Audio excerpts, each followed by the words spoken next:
So we will have a roll call, please. Councilmember Castellano. Councilmember Moulton. Here. Councilmember Fernandez. Here. Councilmember Bauer. Here. Councilmember Contreras-DeLoach. Here. Mayor Burgell. Here. And would all who care to join me in the Pledge of Allegiance? I pledge allegiance to the flag of the United States of America and to the republic for which it stands, one nation, under God, indivisible, with liberty and justice for all. Okay, and is there a report out of closed session? Mayor, no final actions were taken in closed session. Thank you. And just as a point of order, F3 will be removed and heard on July 15th, and that is about the Ops Center. The construction phase 1 GMP for Eureka Operations Complex, that'll be heard on July 15th. All right. And so with that, we will go ahead and start with our council reports. And we will start with, no, Councilmember Castellano.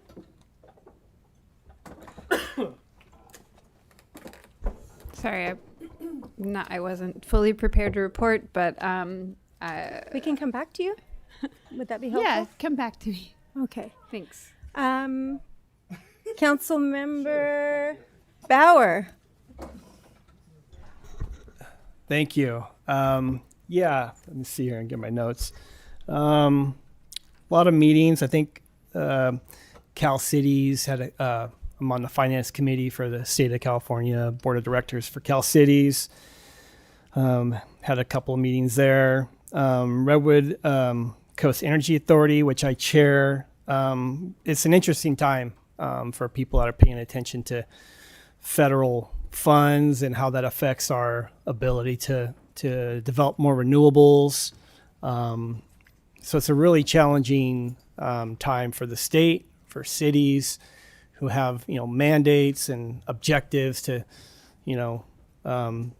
develop more solar, wind, and all those things. So suggest you tune in onto one of those meetings to understand kind of what we're dealing with as we try to make our community more sustainable when it comes to energy. I had a bunch of other meetings, but I will say, can't remember the last time. It's only been 2 weeks, or has it been 3? Been 3 weeks. I also did.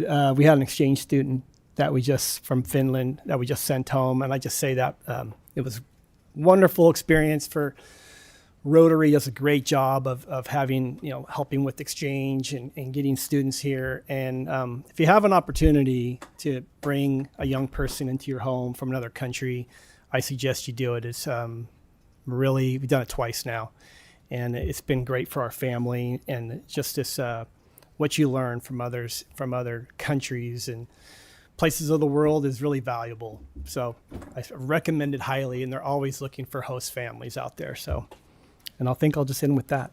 Thanks. Thank you. Councilmember Fernandez. Yeah, much in the same vein of everyone else. I'm just putting together my report now. Caught me a little off guard, but thank you.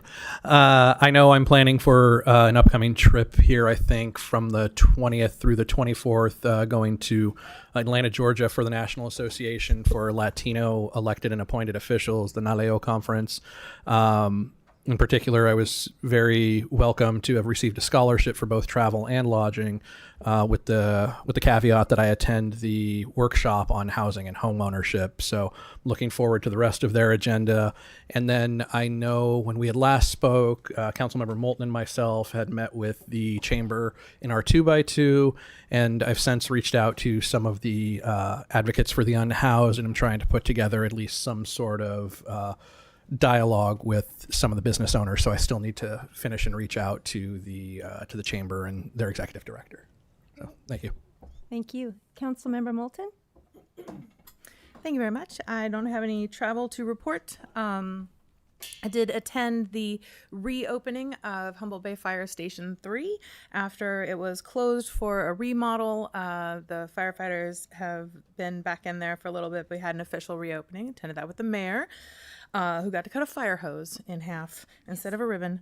Attended, I suppose that was supposed to be a 2x2, but it was just me with economic development. Did the chamber.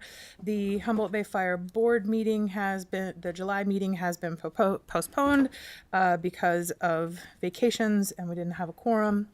And we'll have another meeting before we go, but I guess I'll talk about that later.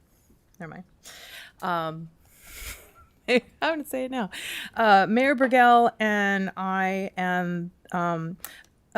have been invited to Kamisu, Japan. Eureka's sister city is celebrating their 20th anniversary of becoming a city, and they are going to fly Mayor Burgell and myself and the leader, and Jay Tillman, leader of the Eureka Sister City Project, over to Kamisu for their anniversary party for about one day, but I'm looking forward to it anyway, representing Eureka and California in Kamisu. That's all I have for now. Thank you. Thank you. Councilmember Castellano? Great. Thanks for your patience there. Let's see. I organized a presentation with Aaron Eckhouse of California YIMBY at the Community Economic Resilience Consortium group. I attended a meeting with residents on C Street to share information about the bike boulevard. I just want to thank Jesse Willer for and Miles, City Manager Slattery for presenting some really great information there.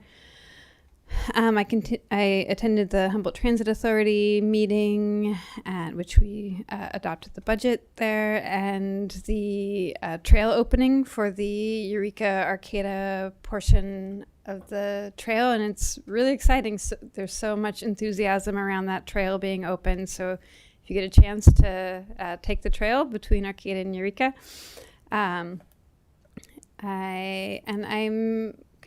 this is adjacent to council, but it does overlap. I attended several meetings related to the Northern California Association of Nonprofits, which is part of a leadership group that supports nonprofits in the community. And coming up this Friday is the Humboldt Transit Authority Strategic Planning Session. And just so folks know, the North State Transit Symposium is taking place next week in Fortuna on the 15th through the 17th of July. A whole bunch of transit leaders, bus service companies from the northern part of the state and really throughout the state are going to be here to share ideas around transit. And folks should really understand that our local transit authority is really showing a lot of leadership in the state and in the nation in terms of hydrogen buses and a lot of the innovations around transit. So, buses are free this month. So if you get a chance, take a bus. All right, that's all I've got. Thank you. Councilmember Contreras-DeLoach? Yeah. Okay. So I online attended the Board of Supervisors. They had a presentation on economic development. I attended one of our Friday night markets and got to speak with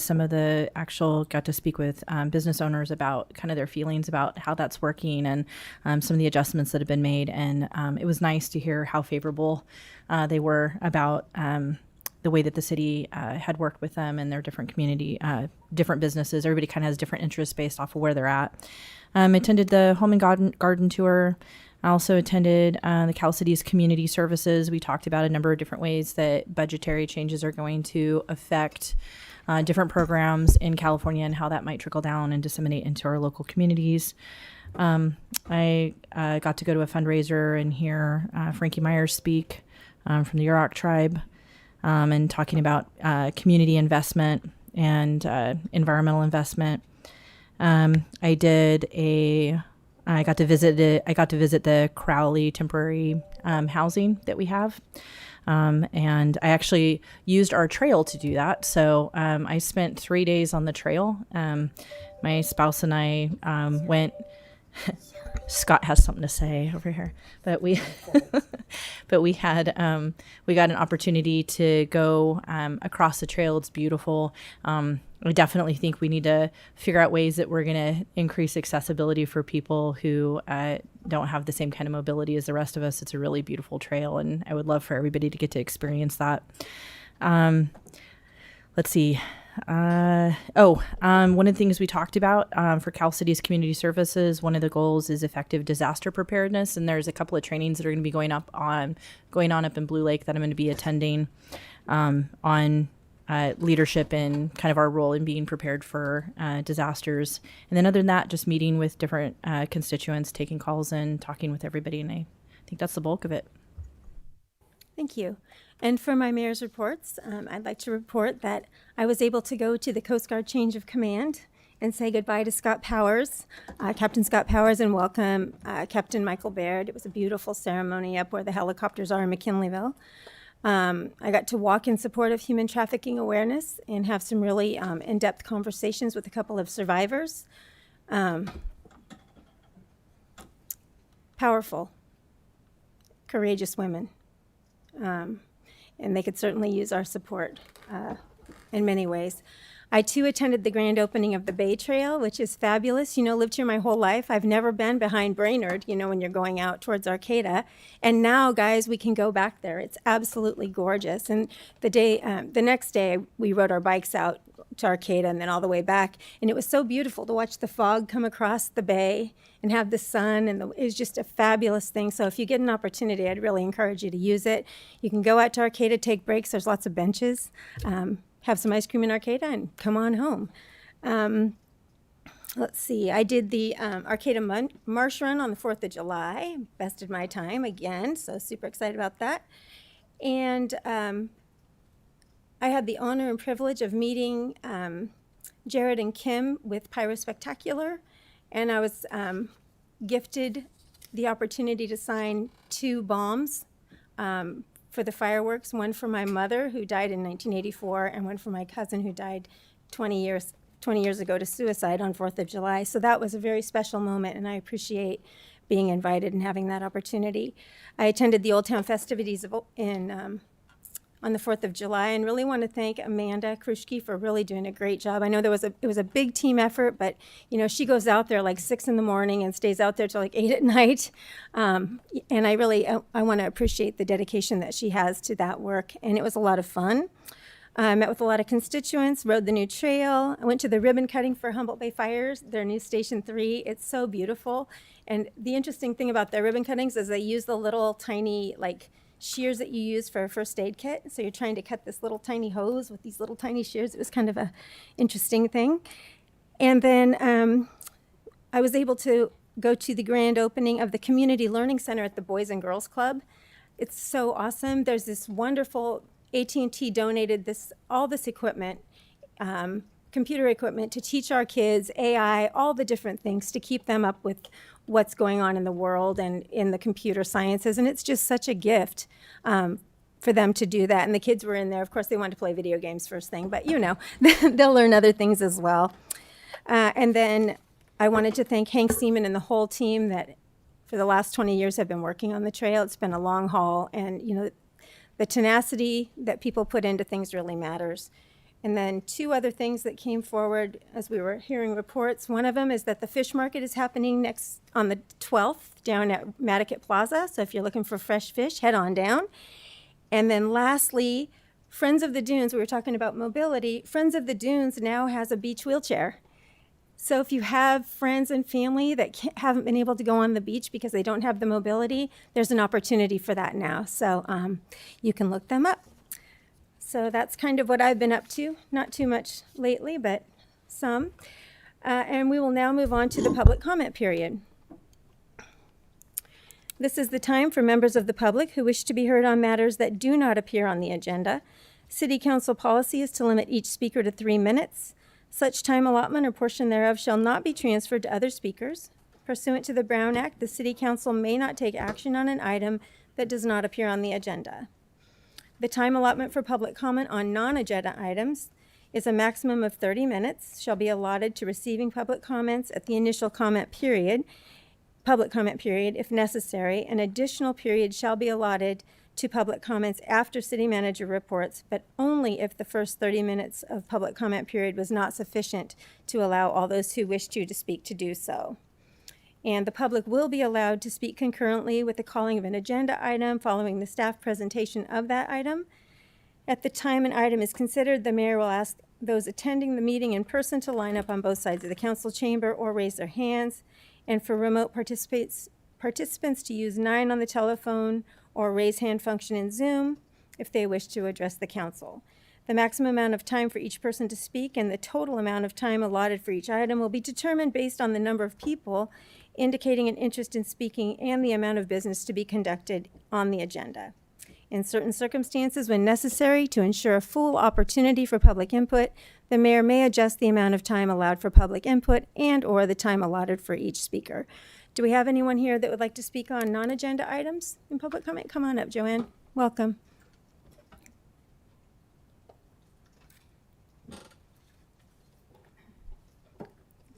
Good evening. I don't know if it's just me and my dad hearing that everybody's so soft-spoken right now. So maybe keep your mic or turn up the volume a little bit. Can you get Oh, your mic's not on, Joanne.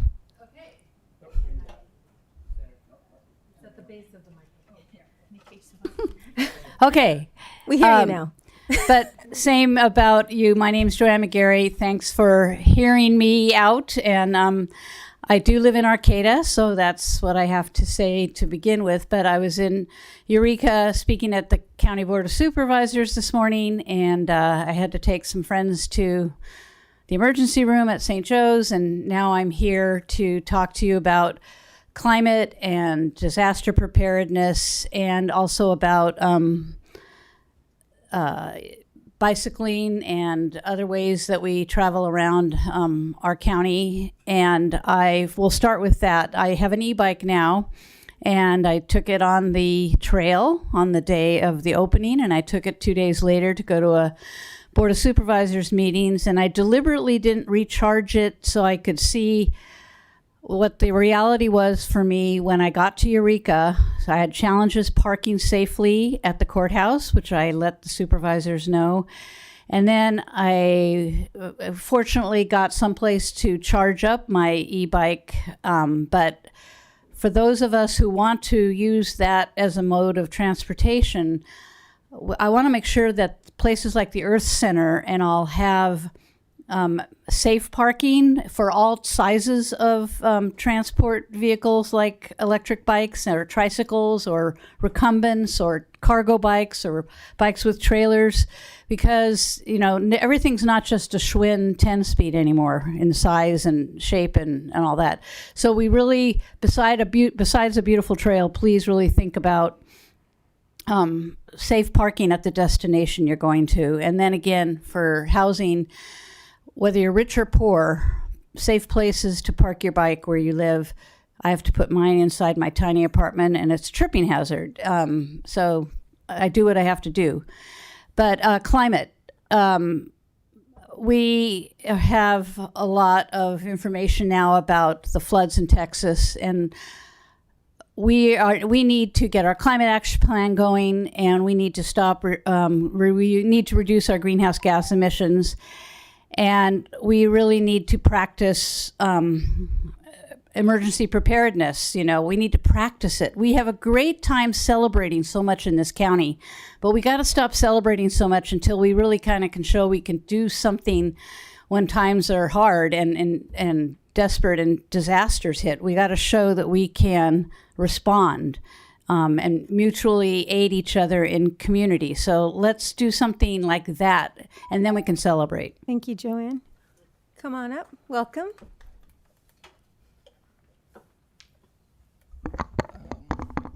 Hi, I'm Andrew DeWitt. Thank you. Welcome. I'm a special education teacher here in Eureka, and I'm also a member of the Humboldt Tenants Union. I've come today to first thank Councilmember Castellano for introducing the agenda item last time for in the coming months talking about future tenant projections, and thanks for everyone else for agreeing. And I also agree, that's a good thing to investigate.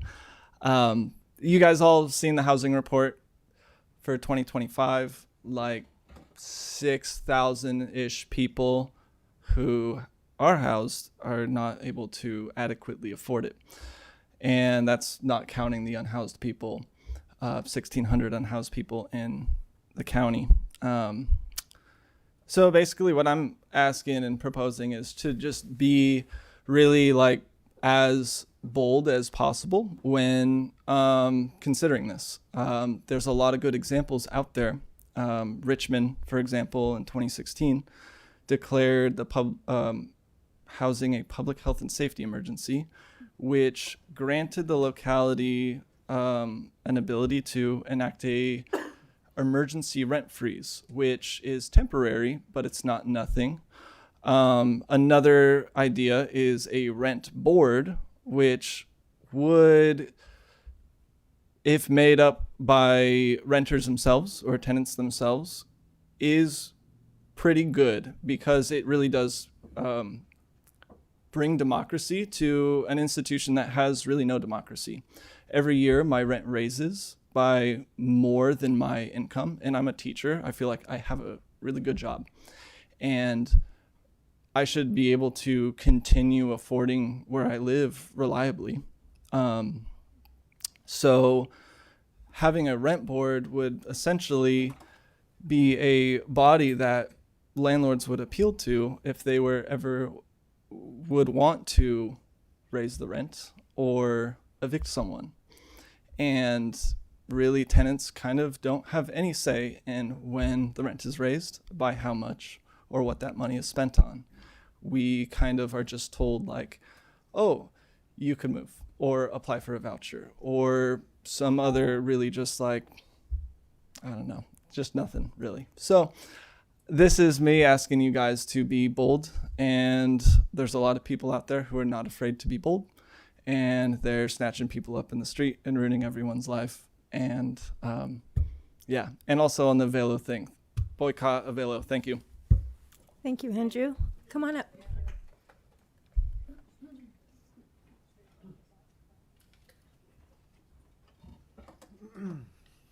Welcome.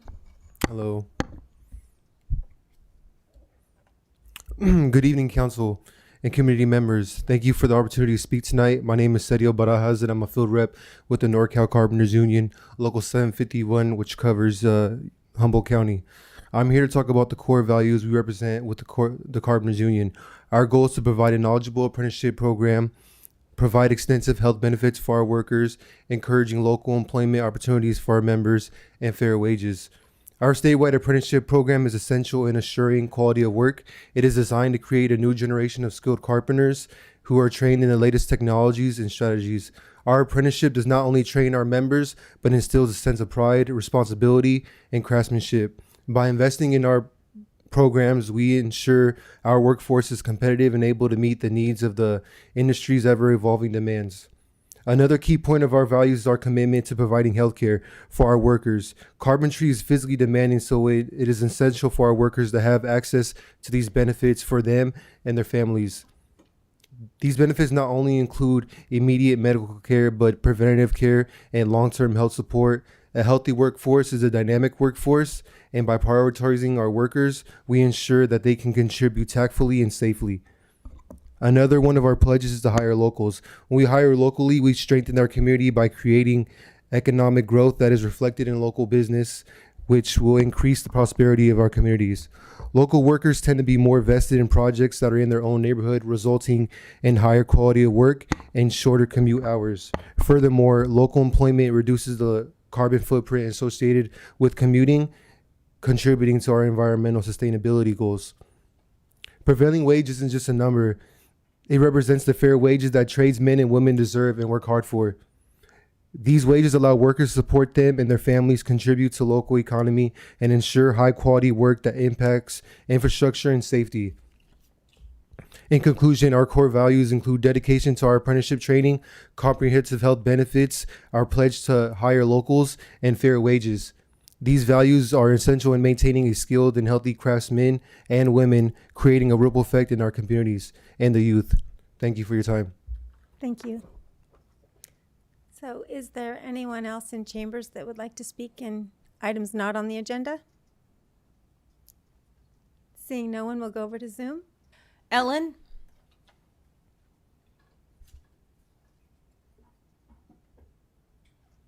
Hello, City Council. I would like to start thanking Council Members Fernandez and Castellano for sending the letter to CalPERS Board of Directors demanding they divest from companies that are supporting Israel's genocide in Palestine. I also want to thank Katie Moulton for requesting a staff report regarding this issue. We're really looking forward to seeing that.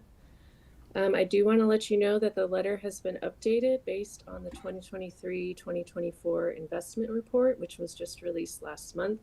And that is available on our website at divesthumboldt.wordpress.com. And you can also follow us at divesthumboldt on Instagram for updates. Unfortunately, I also need to address something that was said by my council representative at the last meeting. And I promise I have reviewed the decorum rules for public comment and will follow them, so there will be no need to interrupt me. At the last meeting, Councilmember Bauer spoke about the politically motivated attacks on state senators in Minnesota, which resulted in the tragic deaths of 2 people. A moment of silence was had, which was fine, but Scott also used these people's deaths to reprimand us all once again for not speaking nicely enough to him. And Kim agreed with him, of course. The alleged assassin in these attacks was a right-wing white man with a history of military service. And yet the only people I've heard Scott directly admonish for our public comment are those of us who spoke out against the city's proposed ordinance that would have made homelessness illegal. He made these comments on April 15th of this year, so it's hard not to see last month's comments as a continuation of this admonishment. Although I believe those of us he was addressing have nothing whatsoever to do with any assassination activity in another state, let alone in Eureka. Furthermore, I was appalled to hear Scott use this tragic loss of life as another excuse for him to whine about having to listen to us disagree with him. Once again, Councilmember Bauer is using his platform to center himself and his feelings, and in this case, use the deaths of people in another state to do so. Frankly, I'm tired of having to use my public comment time to call out these deplorable statements by my own council representative. Please do better. Thank you. Jamila?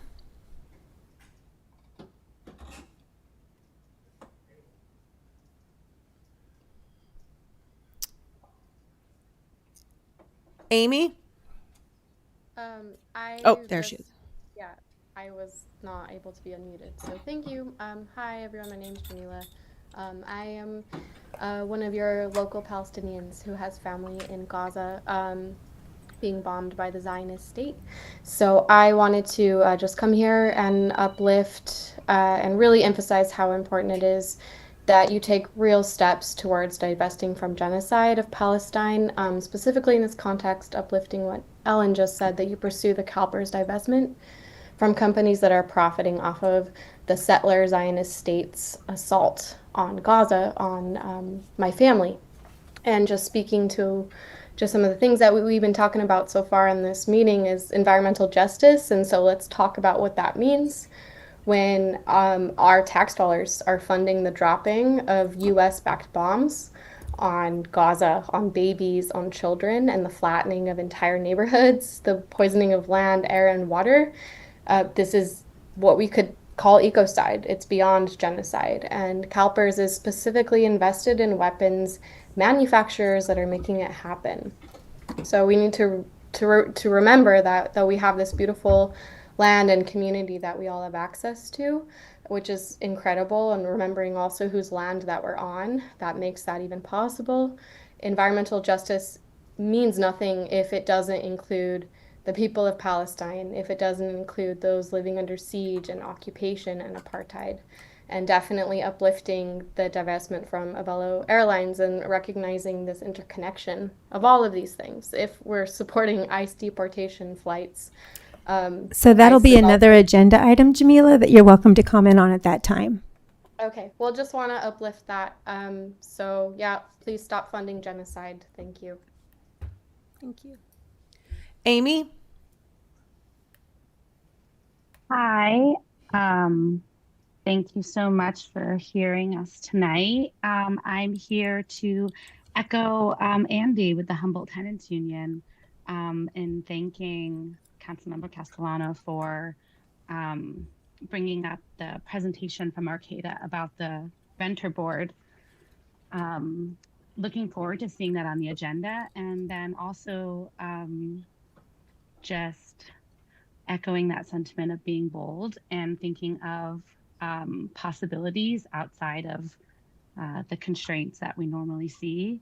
A bunch of us spoke at the school board meeting last week against CHP having the former campus. We were a little late, but we learned that school boards in California have the capacity to build housing dedicated to teachers. And it was actually City Manager Slattery who shared that information. And that is brilliant and amazing. And thinking of things like that and those kinds of alternatives that can really support the people in our community that are not only struggling now, but are going to continue to struggle as we face some of these more dire economic times. Also just want to throw in my support for CalPERS divestment. It's a really easy thing, whether or not our letters have a difference on if they do divest, it would still mean a lot to show your support for that. So thank you so much.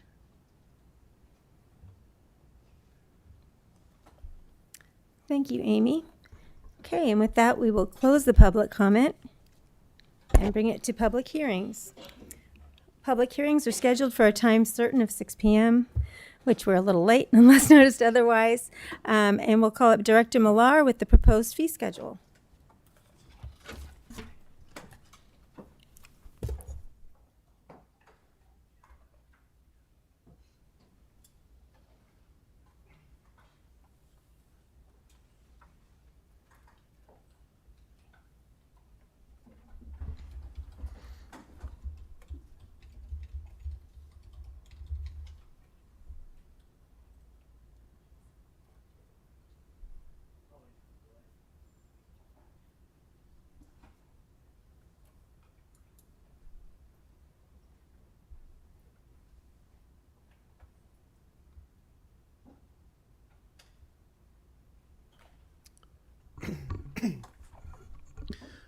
Good evening.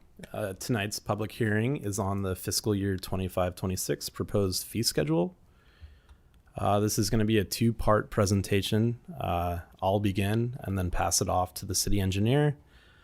But typically, the fee schedule is analyzed every year by all the departments. We look to essentially recapture the cost of providing a service. And it's a comprehensive fee schedule. It incorporates most departments. If you have any questions about any individual fee, I'd be happy to answer your question. But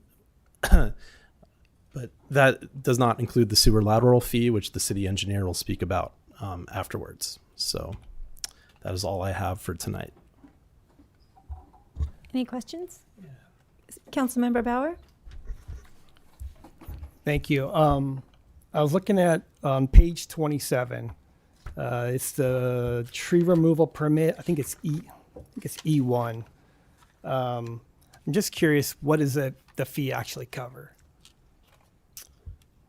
So I believe that Director Kenyon should be on Zoom.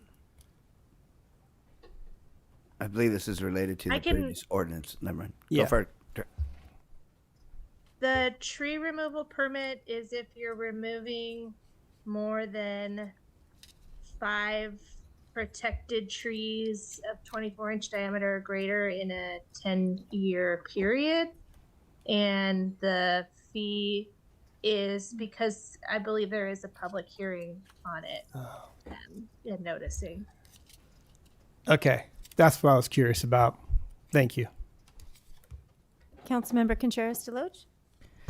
Hi, I just had a couple of questions. It was page 48, 49, and 50. It was all fees related to just changes in fire. And I just was curious.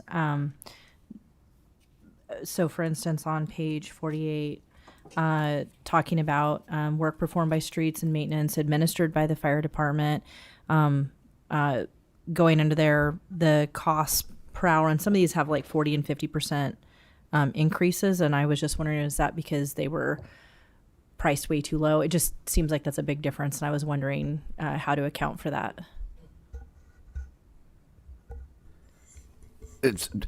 Can you read the fee again? I'm sorry, I don't have it. Yeah. So, for example, on page 48, there's the state mandated licensed facility inspection section, like final fire clearance per hour, 1 hour minimum, $98.60. Proposed change, an increase in $43.40 for a total of $142. And so about a 40% increase. Or no, maybe that one's about Okay, 30. so it's not related to Am I in the wrong removal of fire hazards or anything. It's more Chief Citro. Yeah, I just Can yeah. you come up and help out, Councilmember? Thanks. Sorry, Contreras-DeLoach? Chief. I was just asking that question because sometimes Public Works has to do something. Yeah, related I to just fire. wasn't sure. That one too, that I was curious about that one. And then right underneath it, it's like new and remodel project inspections.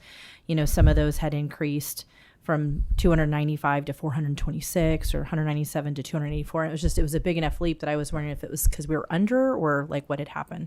Yeah, so what we discovered when we adopted our fee schedule for the JPA, which the city also has to adopt to, that our fee schedule has not been increased since the formation of the JPA in 2013. So those costs have not gone up. Specifically to the plan reviews and things like that, we use a third party to do our plan checks and reviews for us, and their costs go up, so we get 100% recovery of that cost for that. In regards to the state mandated inspections that we have to do in regards to R1, R2, which are apartment buildings, schools, institutions, and things like that, those fees have not gone up in 10 years. And we developed a cost recovery formula based on staff time that's used to do those inspections, whether it's the fire marshal, the fire inspector, and our administrative assistant who does the billing for those.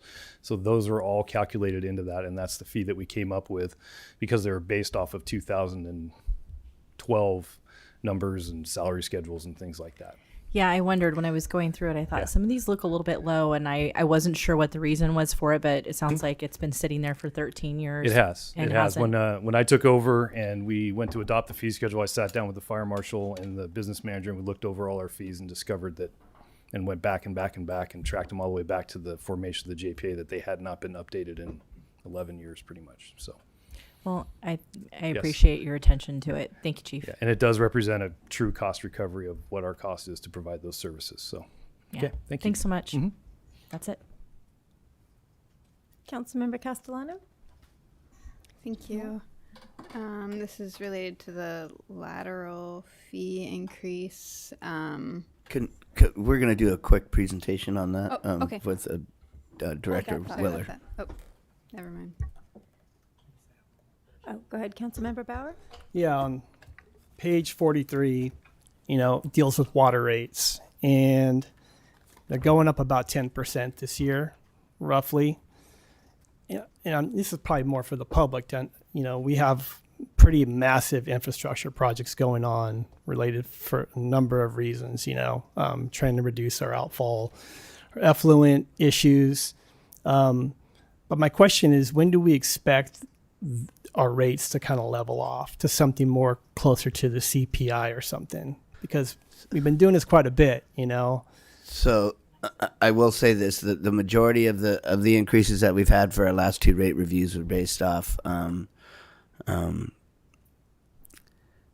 not doing them leading up to an older infrastructure, rehabbing older infrastructure, those type of things. In the future coming forward, I don't see any flattening out, especially due to our permitting issues related to wastewater. Maybe on the water side, we'll catch up and we'll see that flattening out. But from the wastewater side, because of our permit situation, because of the consent decree that we have with the court decision, I don't see that happening at a minimum the next couple of rate reviews. A big factor in that is what we're going to be doing with our outfall. Right now, we're in discussions with the regional board and working on maintaining our bay and estuaries discharge as opposed to an ocean outfall. There could be a significant, very, very significant increase if we're looking at an ocean outfall. And so those are yet to be determined. We have had good conversations with the regional board about our existing bay and estuaries discharge. And so we're hoping we keep along those lines, and that'll help minimize those increases. But on the wastewater side, I definitely don't see it flattening out anytime soon. When was it built? When was our wastewater facility built? 83, I believe. It was in the 80s after the we got money from the feds in order to build it, but it was in the 80s. All right.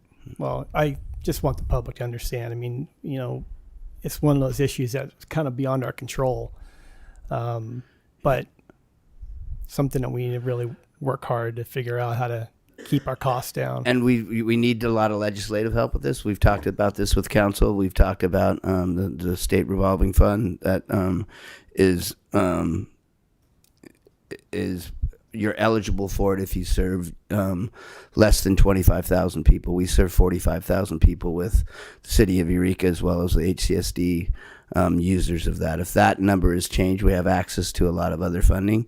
And then when we look at sea level rise and we look at wastewater plants that are in areas that are vulnerable, I think there needs to be a lot of push from the legislature to look at funding for relocation of distribution system and collection systems and treatment plants and those type of things, because the costs are going to be so prohibitive to have those be put on the back of ratepayers, because it's going to be a significant amount of money for, you know, potential relocation of those facilities. And even armoring those facilities will be expensive too, even if you don't relocate them. Thank you. Anything further? Councilmember Contreras-DeLoach? Back to the point that Councilmember Bauer had brought up, I know I had said, I think the last time we raised them, that I wasn't going to raise them again, that I was going to vote no this next time this came in front of me because people are broke. And I just am wondering that, you know, and obviously everything's coupled together, so I'm not in a position to do that. But I'm just wondering if there isn't anything else that we can do, because I mean, really a 10% increase is significant when nobody's income is increasing at that pace and people are really struggling. And so I am very uncomfortable with us continuing to increase rates on ratepayers. I'm not uncomfortable. I don't want to do it. Yeah. So this was a part of the last rate review, and when we did this, it was over a 5-year period, and it was spread out. I forget what the water and wastewater side, but one of them was close to 60% over those 5 years. We are going to be doing another rate review next year, correct? Or is it 2 years? So fiscal year 26-27 is the final year of the previous rate study.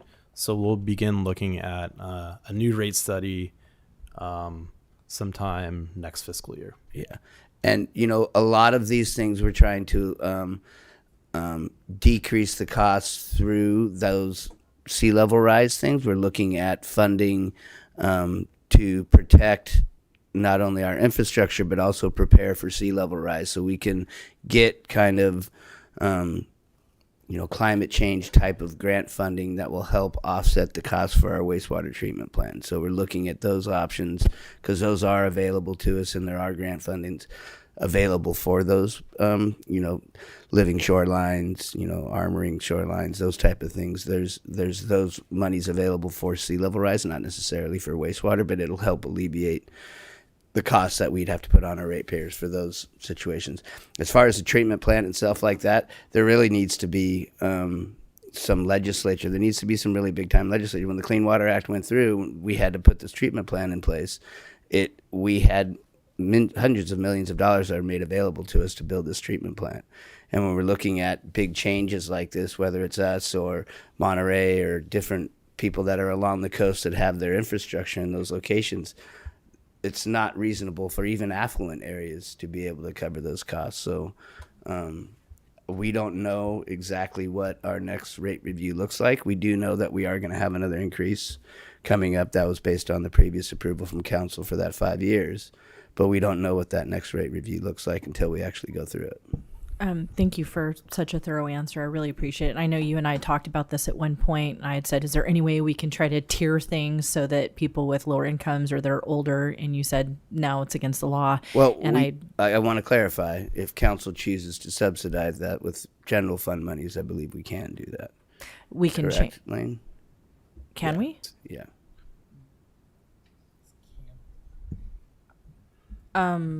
Okay, that'll be in a requested future item then, I guess, for you guys to come back and explain or report things to us at another time.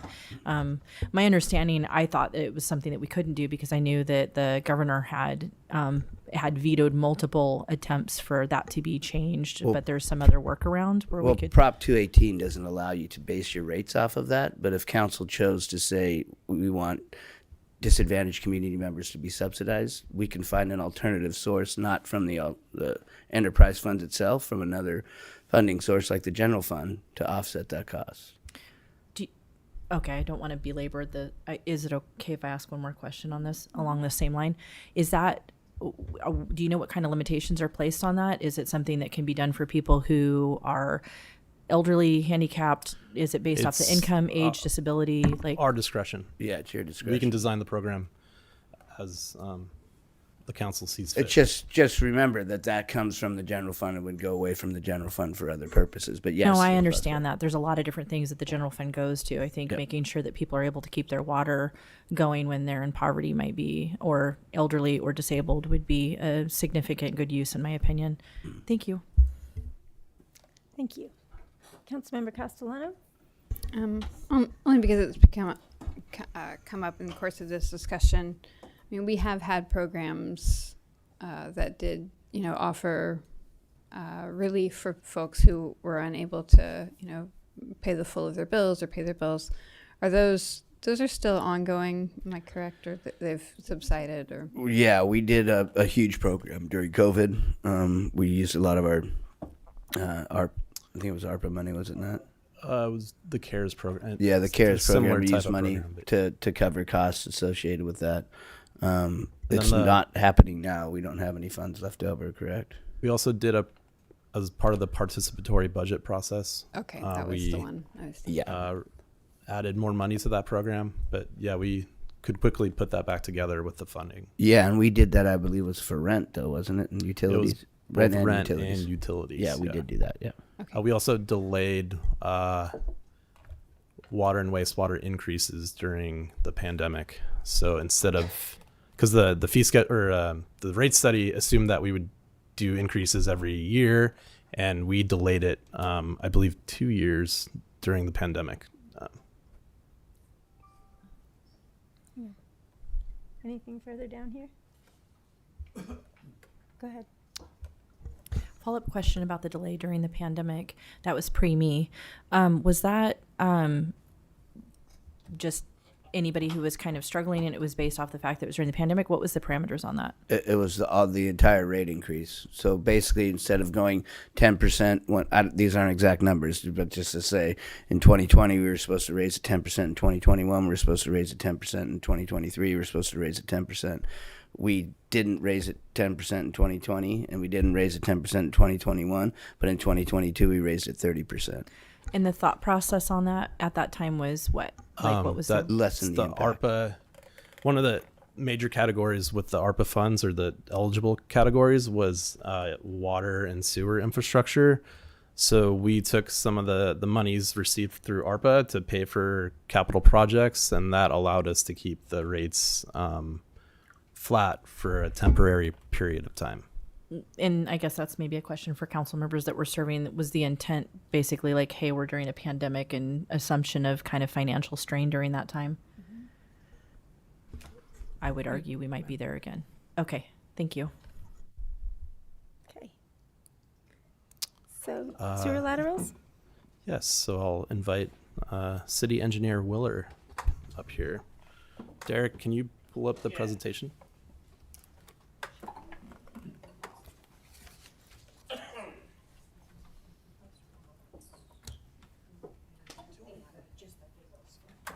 Unless you need All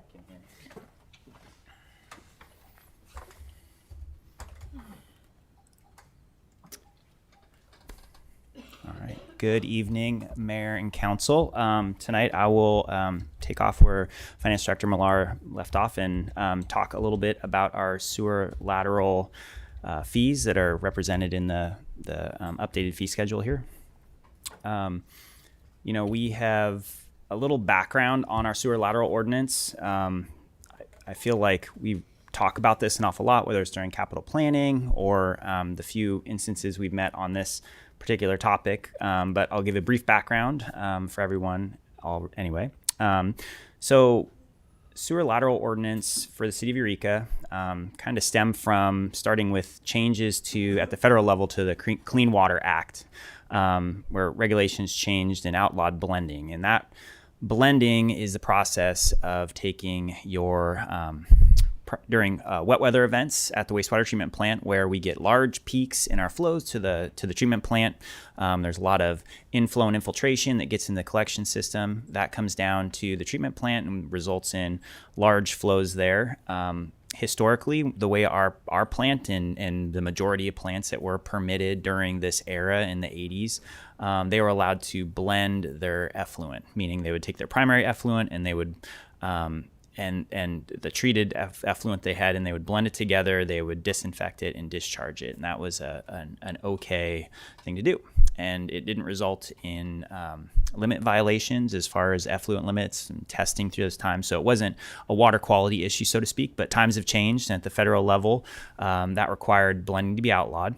That in turn had the Regional Water Quality Control Board react to that and make changes to discharge permits in the state of California, including the Elk River Estuary or Elk River Wastewater Treatment Plant.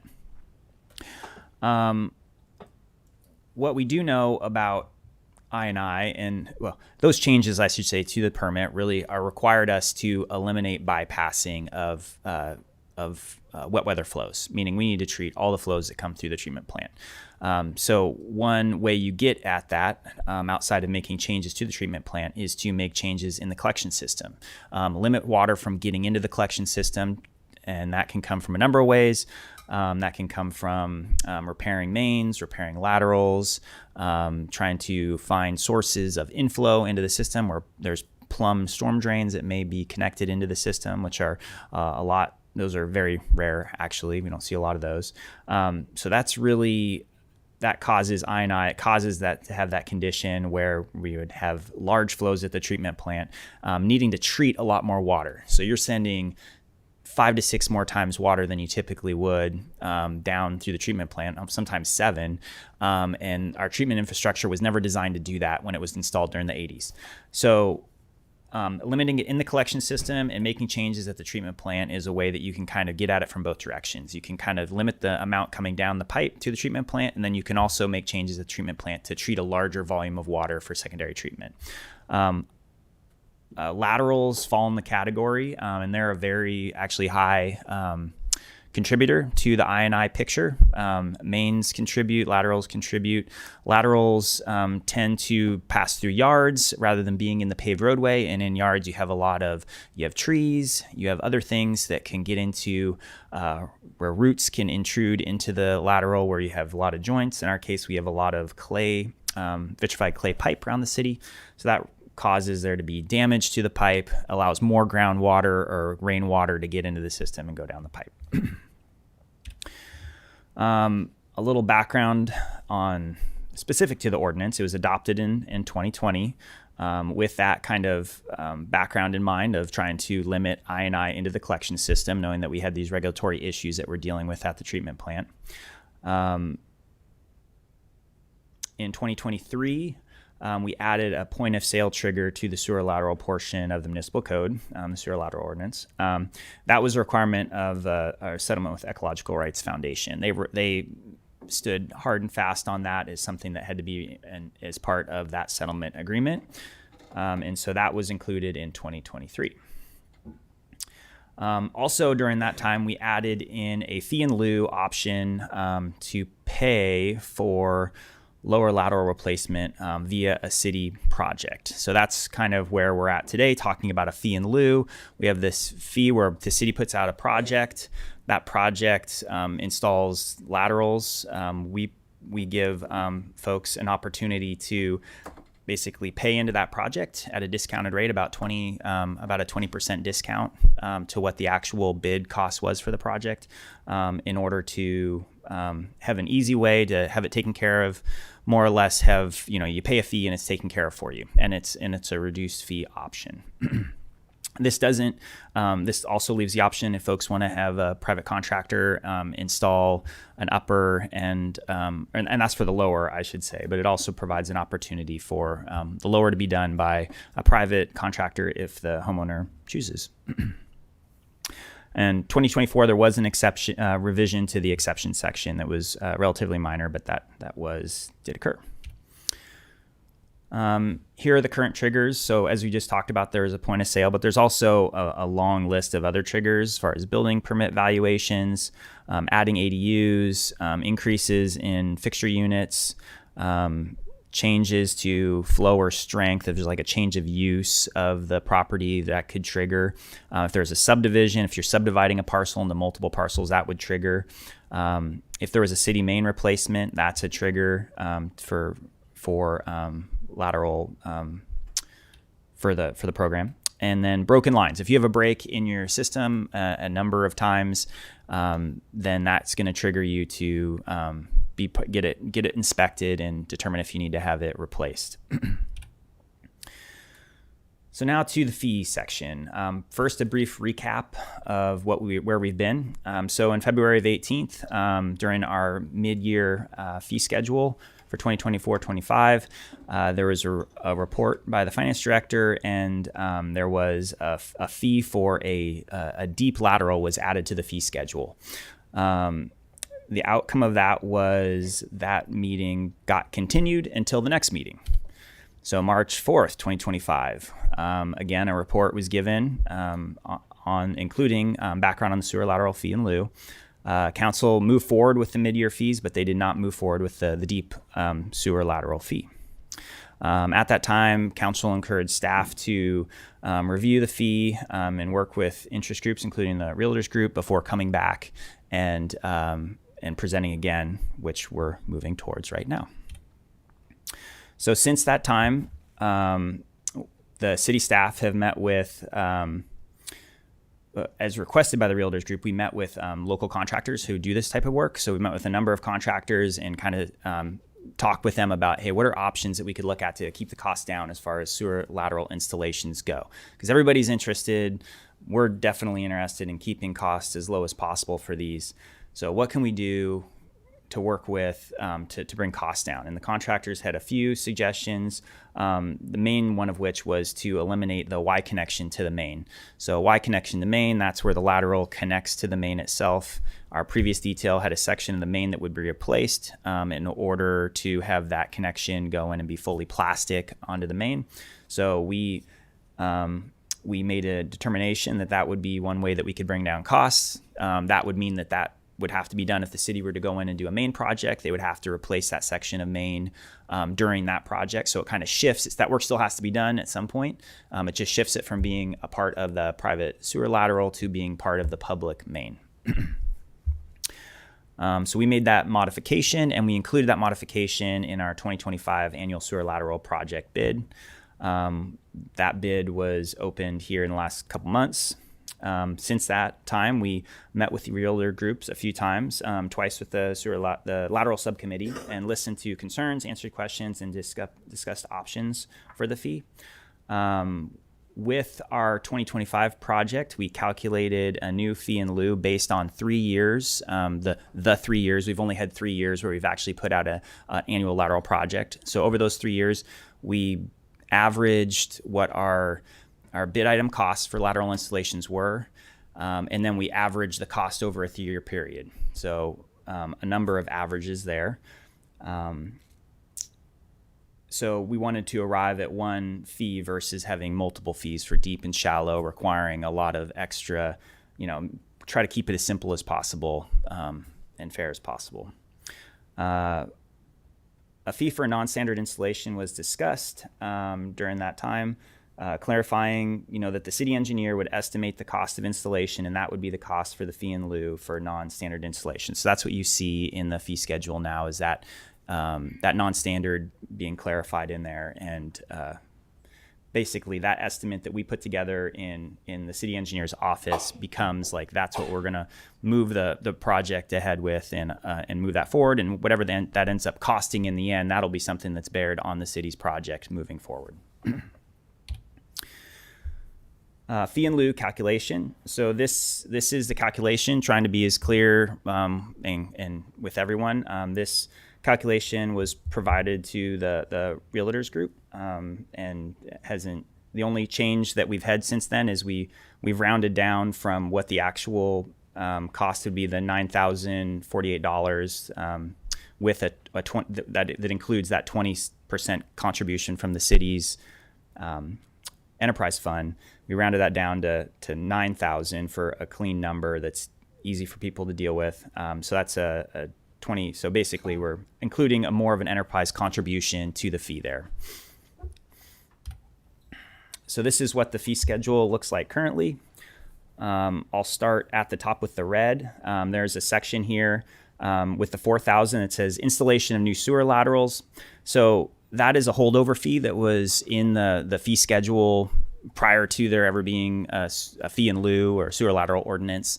That fee was to have city staff go out and install a lateral for a new installation, and that doesn't seem to make as much sense now, considering that we're making that everybody else who's doing going through the lateral program, they don't have that option to use the $4,000. It also really reflects that our staffing, our sewer crews aren't really manned up in order to do that as well.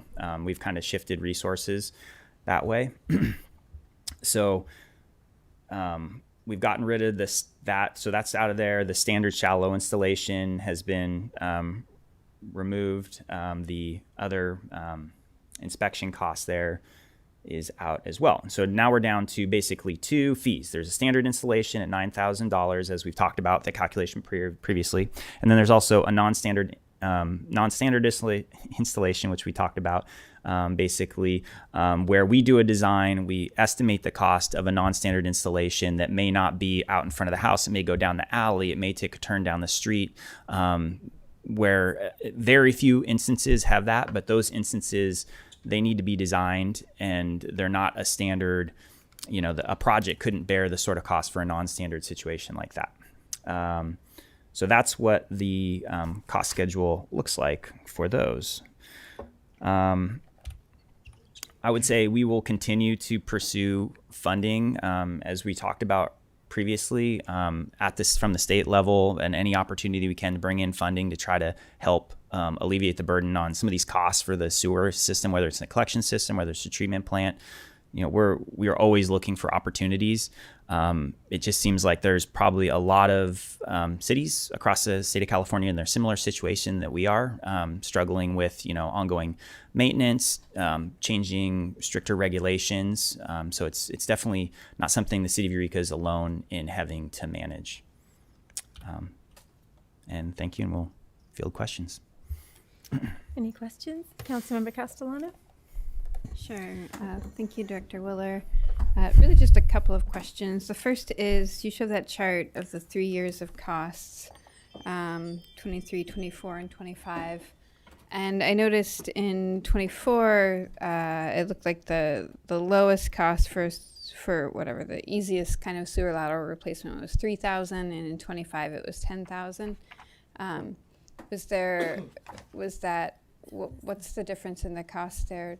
I know we were using a outside contractor, I believe, for that. So yeah, that's excuse me. That's more of a low bidder chose to put their bid schedule together. If you were to compare the bids for 2024, that was kind of an anomaly, so to speak. Like, they had lower bids for the shallow laterals versus their deep laterals, whereas most of the other bidders were almost at least twice as much as that. For the shallow installation. And then we saw, this last year's bid, everything kind of leveled out to a certain degree, I guess. So I'm not sure why that contractor chose to do a different approach in bidding that item, but it wasn't anything that we changed as far as the plans, the specifications, the details, or anything along those lines. And so do you think, that part of the difference is between 24 and 25 is that the folks realized that they couldn't actually do the laterals for that cost, or I don't know the answer. The year before the costs were higher, then it went down, then it went back up, at least for those bid items for that particular contractor. The other contractors, it was pretty consistent. Even, okay. Yeah. And you'll even see it on whether it's a sewer project or, a facilities project or whatever it may be. Some contractors will put costs in certain places and reduce it in others. Why they do that, we can't really choose it. And then at the same time, you may have a contractor that's just more hungry than another contractor. A contractor could be busy and, okay, I'm going to get this if it's worth the money, so my price is going to be a little bit higher type of thing. So we can't really control how they bid. For sure, thank you. And then, and I appreciate the listing of the triggers. One of the things we've talked about in the past are opportunities in terms of, if a road is being repaved, right? Though that wouldn't necessarily trigger that someone would have to replace their lateral, then it would be one of the easiest opportunities to replace a lateral because the road's already torn up, and so it might save cost in that sense. Is there still the opportunity for someone to voluntarily decide to replace the lateral then, and how would that happen, and would the fees would that sort of in some ways fall into a non-standard installation that would then be the fees would be set by the city engineer, or how would that work? I think that if you're talking about if we were doing a street project, a street maintenance project, and somebody wanted to get in while the road was torn up, exactly, or before it was repaved and didn't want to come in after, because we do have a moratorium on cutting up the roads after we freshly pave them, because we want to really discourage damaging our new pavements out there. So that certainly would always encourage people to plan ahead. I don't think it would necessarily change the price, the fee schedule, so to speak. But I'm not. I think what Councilmember Castellano is saying is, if they were to choose to do that, that doesn't automatically. I'm trying to answer this question at the same time, so sorry. But just because they're choosing to do it outside of the regular process, it's not a non-standard. If somebody chose to do that and they had a deep lateral that was a regular lateral out in the middle of the street on the main, the costs would be the same, and it wouldn't be the non-standard that would require an engineer's estimate. It would still be the $9,000. Correct. Yeah. Would they be able to hire someone on their own accord at that time, and then they wouldn't be worried about the city fees whatsoever? That's why we put it in there as an option. I think Right. that's why he highlighted it. Nobody's required. If somebody's selling their home, they're not required to use the city's fee in lieu. They can go and replace the upper and lower on their own, and they don't have to go through us. They just need to receive a certificate. Yeah. I will say that during we've done sewer main projects before where the city's actually installing the lower, we've encouraged neighbors to talk to the contractor who's already on site doing that work to see if they can also take on their upper while they're there, if they're required to do it, or just, hey, we want to get ahead of it. You have a Class A contractor who's there doing the street project. So we've encouraged the contractor to reach out to the homeowners, to talk to the homeowners about reaching out. And so trying to give people an opportunity while you have somebody right there in your front door, maybe get a better price on doing the upper, but that's just encouragement. That's no requirement. Yeah, and I think the thing that I'm curious about in that instance is, how can we facilitate that communication better, perhaps, when roads are being repaved? And, for sure it wouldn't be a requirement then, but, for myself as a homeowner, I would want to take that opportunity to potentially, save costs later on by, doing it when the road's torn up and working that in. Yeah, and we are, I guess one answer to that question, or maybe one resource, we have, every year we try to project out what our next 5 years of streets are going to be, and they kind of, they do change through time as priorities change and things come up. But, having that list of kind of streets that are coming in the future, maybe we can pull it out of the CIP and make it more accessible on the sewer lateral page of like future streets to be paved if somebody wants to be proactive and try to get out ahead, knowing that a project's coming along in the next 5 years. Okay. Councilmember Fernandez? Thank you. Thank you for the informative presentation. I know in the past we've asked, and I think part of the issue is difficult to ascertain with the data is whether or not, how do we determine how many laterals we've replaced in the city? Are we able to do that? Well, not so much how many we've replaced. I'm sure we have that number, but rather how many still require some sort of replacement. Yeah, that's a number we can come up with a fairly good estimate. Mm-hmm. The thing that we just went through we went through an evaluation project the last 2 years. So we basically diverted money that we would typically put to doing sewer main projects. And we said, okay, we have this requirement by our consent decree. We're going to do a project to take care of this evaluation. They required us to CCT camera the entire system, to evaluate it for condition. So we had to do a PACP condition evaluation, smoke test all the mains. So we were able to gather a lot of data from that. So we're still finishing the last project right now, but that data, we intend to use that to really put together a good database of what we have in the system. Because in the past, what we had was paper maps that came from as-builts from 70 years ago, where somebody hand drew in what looked like very standard offsets for where laterals were. And it's like, those don't tend to be in the right place. So it was difficult to say from our as-builts from the, 50 to 100 years ago, what was actually in the ground. So now we've gone out, we've cameraed the entire city, or we're almost done. We're almost done smoke testing. So we're almost there to the point where we have that data that we can say, we know where the laterals are, how many we have. We don't have the condition index of all of them, but we can say that we know how many we've replaced and we know how many remain.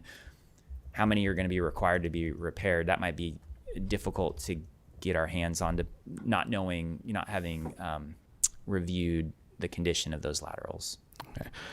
And then you had touched on, or at least the presentation had showed that the city doesn't have the capacity to replace laterals. And so what is it that's missing then from that element? Is there anything that the city could do differently then to provide that service? Yeah, so it would take I think a large increase in your maintenance forces in order to be able to go out there and do that. I could speculate as to, would we have to double or, really increase on the sewer side the number of people that we would need out there for the city, double, triple. That also would come along with equipment needs, VATCONs. Vacuum trucks are very expensive.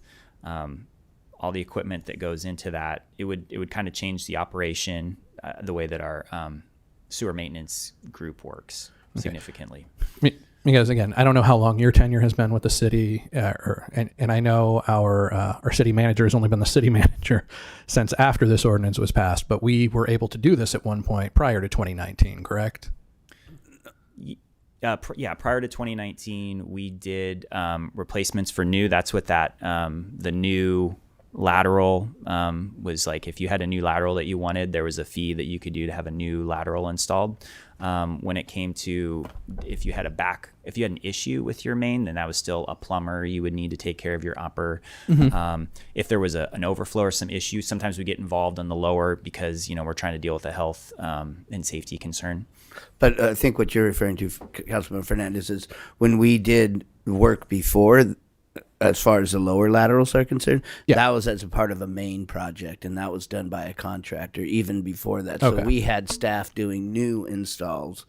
But when we would replace a main, we replaced the laterals along that line as well. And that was a part of a contract, not a part of our staff doing it. It was a part of the main replacement contract. Okay. And so then how was it done prior to that, understanding that the city wasn't the one to replace it, but to contract it out? So we did that based on the need to replace the main, and we figured if we're going to be ripping up the street, we might as well do the lower lateral at the same time. And so that was a part of, we never had a lateral maintenance program prior to our consent decree and prior to our new permit. It was just We done didn't on have an it. ad It hoc was done- basis? Yeah, or- it was okay. done on the basis of this main's been here since 1940 and it's leaking and we need to replace it. So while we're replacing it, we're going to replace all the laterals along with it. It had nothing to do with the laterals themselves, unless, of course, like City Engineer Willer said, there's a break in it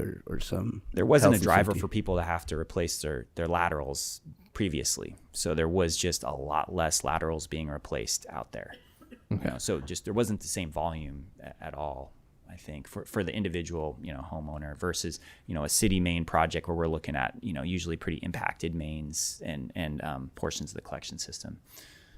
Okay, because I see it as hollow, maybe specious, but the idea that the lower lateral goes past the property line and into the public right of way, from my perspective, and connects to the larger sewage system, it's a public health and welfare issue.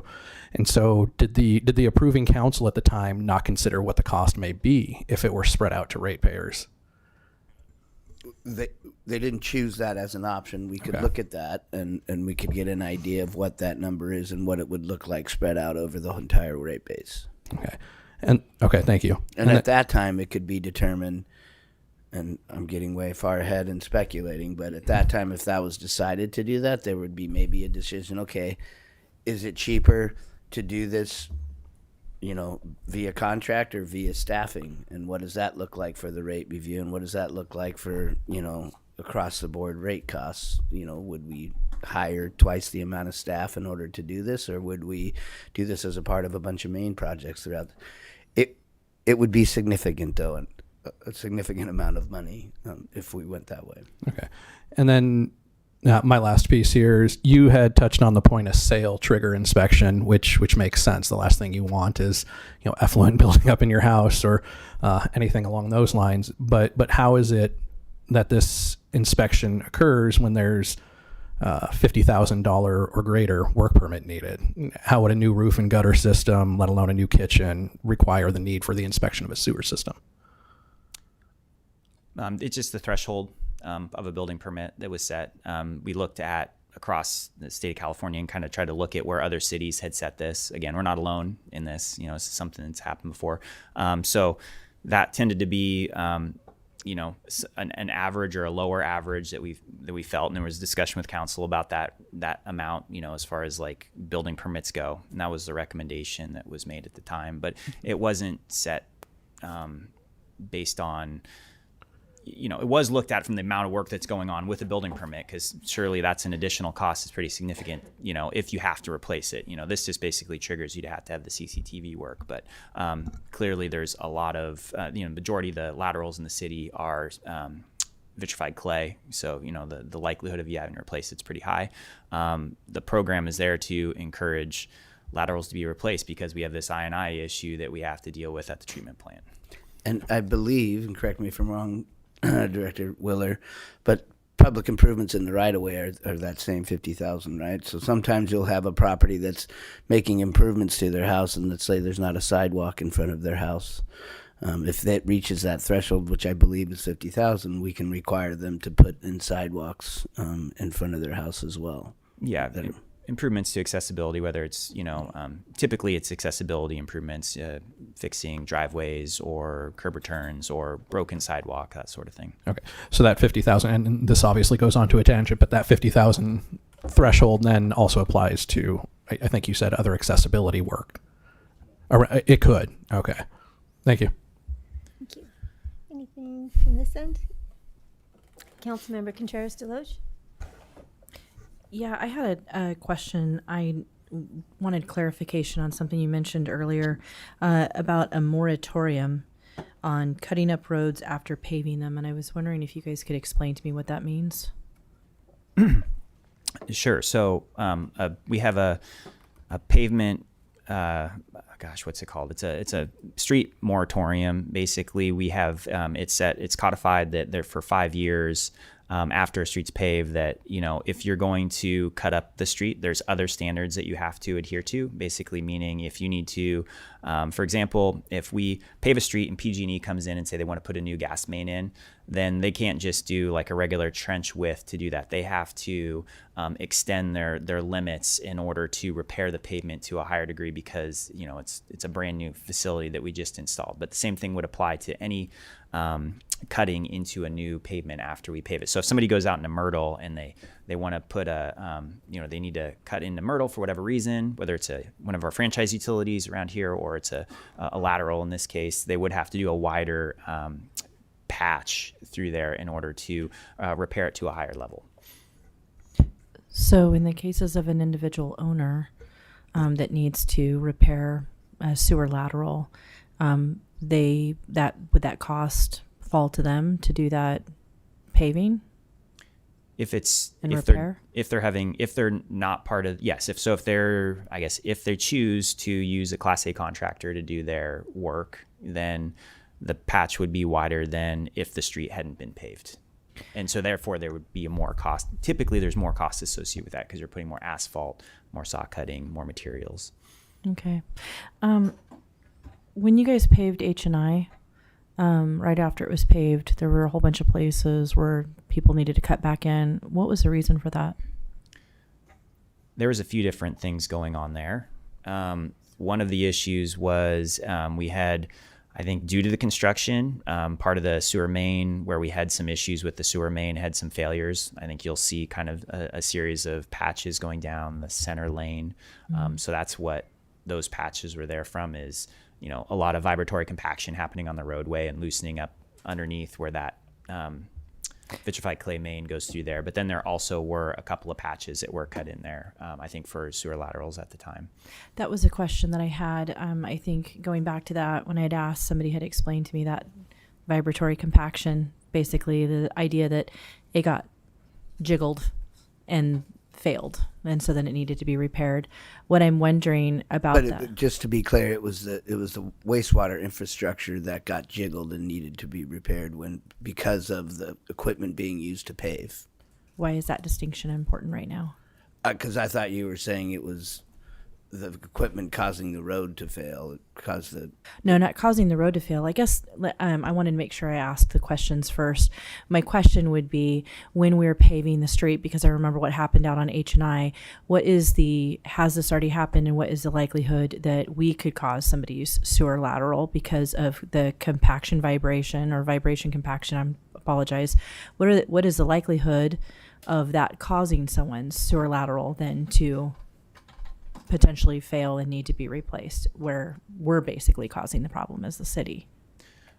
Yeah, we don't, I guess it's a couple different ways to look at it. The ones that we saw, for example, the ones where we got in and made the repairs ourselves, because I can tell you that because we cameraed them and looked at them before we went in and did the repair to try to figure out like what's going on, why did this fail, right? Like we do our evaluation and it looked like it wasn't so much that the pipe had cracked and failed and that the main needed to be repaired, but it, vitrified K pipe has, they have joints that are about every so far. And those joints over 50, 100 years, the sealant that goes inside the joint degrades, no longer exists any longer. So those joints can kind of separate, whether differential settlement of the ground, or they kind of get pulled apart, jiggle loose. Those had caused voids to likely be over top of the main from fine sediments going into those joints. Then you roll a big, heavy vibratory plate compactor over top of that. You're basically like sending compacted effort down there, and it fills any voids in that area, and that causes it to fail. So we didn't see so much of breaks in our main as far as like damage to the pipe itself, as in those voids basically collapsing in when we rolled vibratory equipment over top of them. So we're not causing, by repaving streets, we're not causing citizens sewer main or sewer laterals, things that they would be on the hook for replacing. We're not causing the failure of those? I haven't seen that yet. Okay, thank you. Yeah. Councilmember Castellano? Just two follow-up questions. The first one related to Councilmember Contreras-DeLoach's questions. Generally speaking, have you seen any like newly replaced sewer laterals fail from the result of street improvements? So like once they're replaced and new, they're good. Yeah, we haven't seen any Okay, failures great. from the new ones. And then the other question is, I know this, but just so it's really clear, if we don't have building owners pay for sewer lateral replacements, then basically we have to pass the cost. I mean, it has to be paid for somehow, right? Like unfortunately, we just don't have access to unlimited money. And so it would have to be passed on to ratepayers, generally speaking, which would be, more renters, more people who maybe aren't benefiting from home ownership. That could be the case, yeah. It would be across the entire rate paying base, yes. Great, okay. Both commercial and residential. Thank you. Just wanted to clarify that. Councilmember Fernandez? Thank you. And then for this fee in lieu increase, is there any cap to it? I mean, the difference from 8,000 to 9,000 is about 12.5%. So is there any cap to that percentage increase? It'll continue to be based off the previous 3 years of averages. Now, I mean, a lot of things can change as we talk to the realtors about this. There are technologies that are out there that aren't necessarily up here that could significantly reduce these costs. And if there was I don't know if my mic just went out, but if there was a contractor that got into that could totally change this. But we would still average. So let's say next year we came in and this trenchless technology came in and they came in and it ended up being $4,000, per lateral. We'd still average the previous 2 years, plus that 4,000. So yes, technology can change. Materials costs can change. A lot of things could change to make that difference. Thank you. Thank you. Anything further? Okay, we will open this public hearing for public comment. Is there anyone from the public that'd like come comment on that item? Come on up. I don't know the protocol.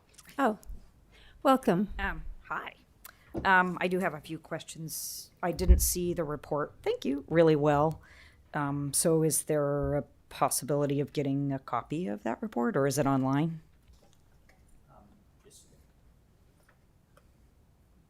It is online.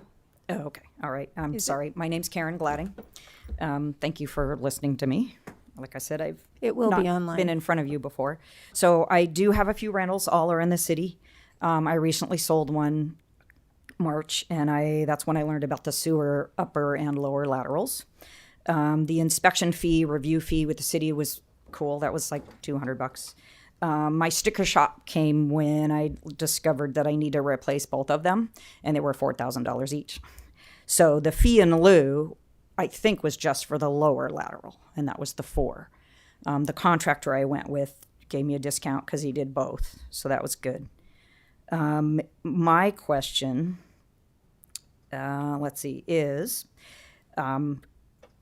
when the city goes into an area and does repairs to either the main, or if they're having to do sewer laterals, are they charging each homeowner, property owner, the fee, or is the fee basically just on the person who's selling the property? Am I paying a higher fee because not everybody gets charged? So we don't answer questions during public comment, but you could certainly email I'm sorry. them. Okay, or that would be perhaps another you can question. ask them now. Yeah. Okay, so I guess that's it then, because the other ones are about the main. I guess that's it. Okay, I'd just like to see the report, and I do have questions. I guess I'll get with the city on that. Sorry about that. No, you're fine. Thank you. Thank you.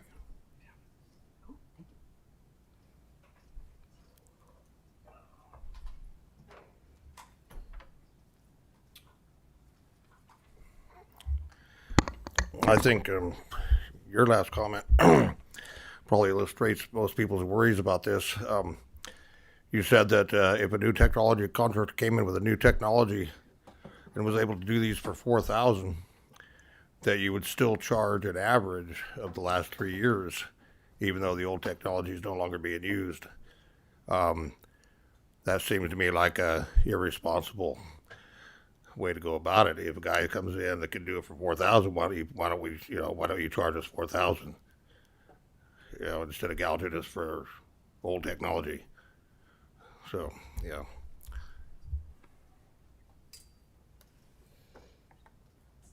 Okay. Is there anyone else in chambers who cares to comment on this item? You can also line up on the side of the room if there are more people that are interested in commenting. Hello, I'm Susie Smith, and I am on the board of directors with the Humboldt Association of Realtors, and I am reading into the record a letter that we sent to you all on June 3rd, and this is the Humboldt Association of Realtors is advocating that you as a council adopt the following fees for lower lateral rehab replacement to the point out of triggering event for a minimum of the next 5 years. So we ask that the private sewer lateral rehab replacement fee in lieu be $4,000 for a standard shallow installation. For a standard deep installation, we would like it to be $8,000. And the non-standard installation fee in lieu cap at $8,000, regardless of what the actual cost is. There are several reasons why we advocate for these special capped charges for the citizens of Eureka. A major issue is the current uncertainty that when you are selling or buying a property in Eureka, as soon as you initiate the sewer lateral certification application process, you may be writing a blank check to the city for your lower lateral, not including how much you will need to pay your private plumber for the upper lateral work if required. It is rare to see a homeowner pay less than $4,500 to $5,000 for the upper lateral alone. Another inequity is when the city has already installed a sidewalk cleanout and a lower lateral by way of repair of an improvement project, which you had talked about a moment ago. That property owner now has at least $8,000 in equity at a minimum over another Eureka property owner that did not have the city-funded project. We also advocate that if the city of Eureka had a crew on staff to replace lower laterals, contractors would not have to be hired. Therefore, prevailing wages would not have to be paid, and the cost of replacement would be less for property owners or at the point of sale. We included several more reasons in our letter from Attorney Owens, dated March 3rd, 2025, and attached with this letter. You may hear from staff that the methodology of their proposed fee is fair based on what the private contractor cost to replace lower laterals will be, and that the city is still absorbing 20% of the actual cost by only charging $8,000 or $12,000 by the engineering quote. Thanks. Thank you.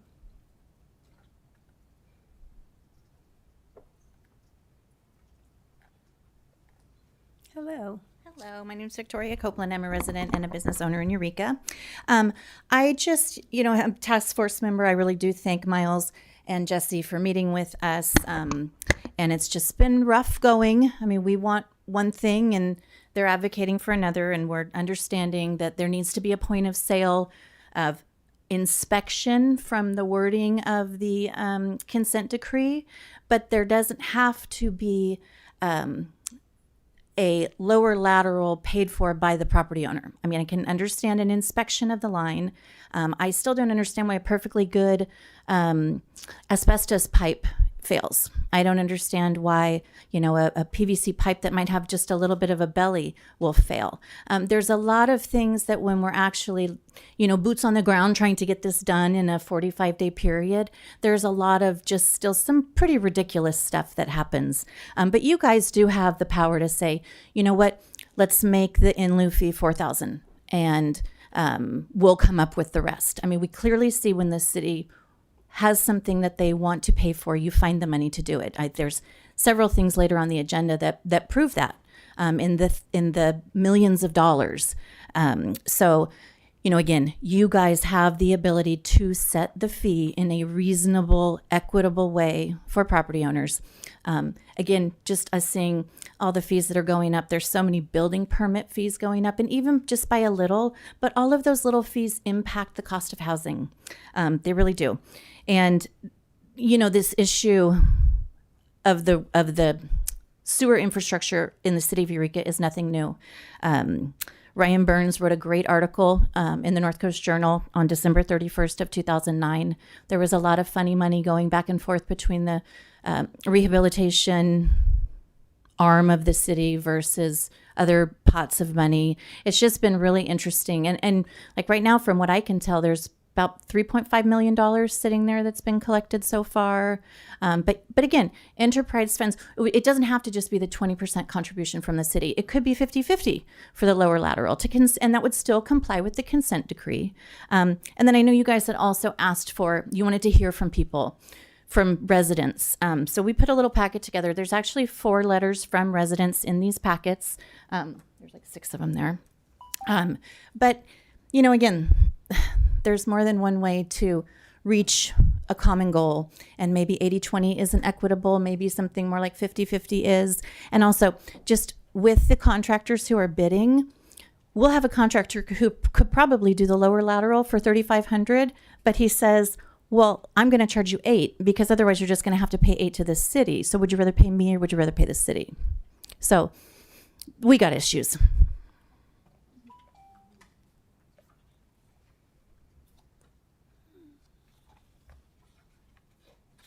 Hello. Good Brenda evening. Lockhart. I'm with Main Tree Realtors, but I'm a City of Eureka resident.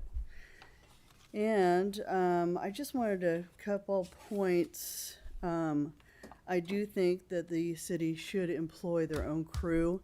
That's half the cost of what we do when you were, you know, bidding it out.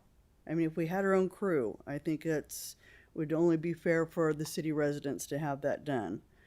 And then on the renters paying for the city sewer, most of the renters are paying the rent. They're not paying for water and sewer. They're paying for the rent. I mean, and the landlord pays for the water and sewer. In most, I mean, I would say in most cases. Not all, but most. Because I am a landlord as well, and I pay for all my sewer and water. And then another point I wanted to bring up is the cost that the city's already accumulating for the sewer lateral every month. It's when we calculated it out in our little crew that we have figuring this all out, we figured out that the city is getting over $1.1 million a month just on sewer lateral fees, not including the water. So where's all that money going? I mean, I know we all have bills, but that seems like a heck of a lot of money, and that's almost over $13 million a year just for the sewer. And I'm like, what are we doing? So that's all I got. Just want to put it out there. Thank you.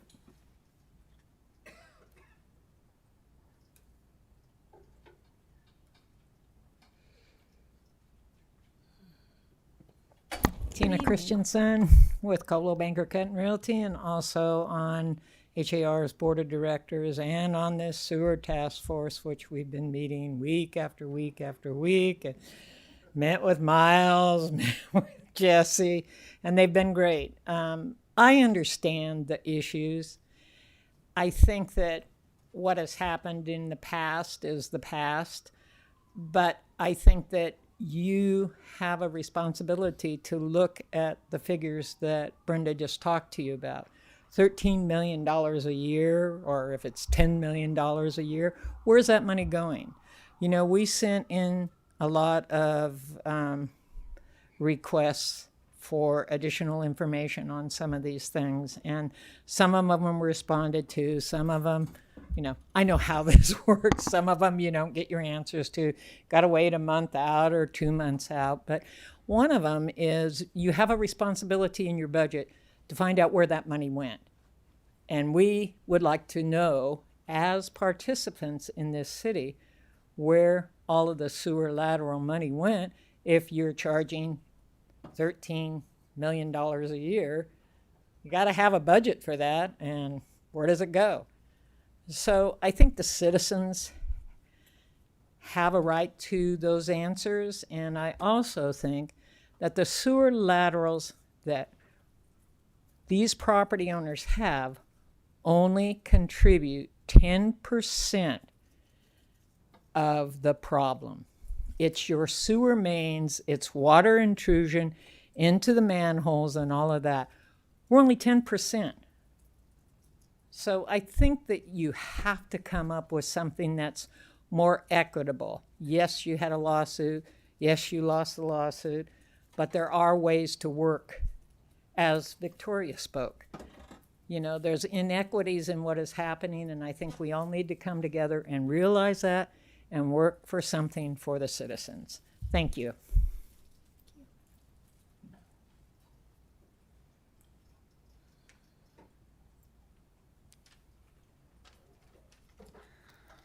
Good evening, Mayor and Council. How are you doing tonight?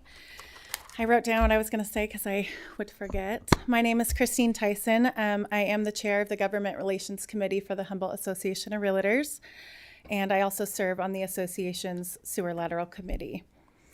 I know I've shared a lot of my concerns with many of you personally, and we have been, like Tina said, meeting with staff. Thank you, Jesse and Miles, for taking your time to meet with us. Tonight, I'm here to speak not only for myself and my business as a realtor, but on behalf of the association and many local property owners we represent regarding the proposed increase to the fee in lieu for lower sewer laterals.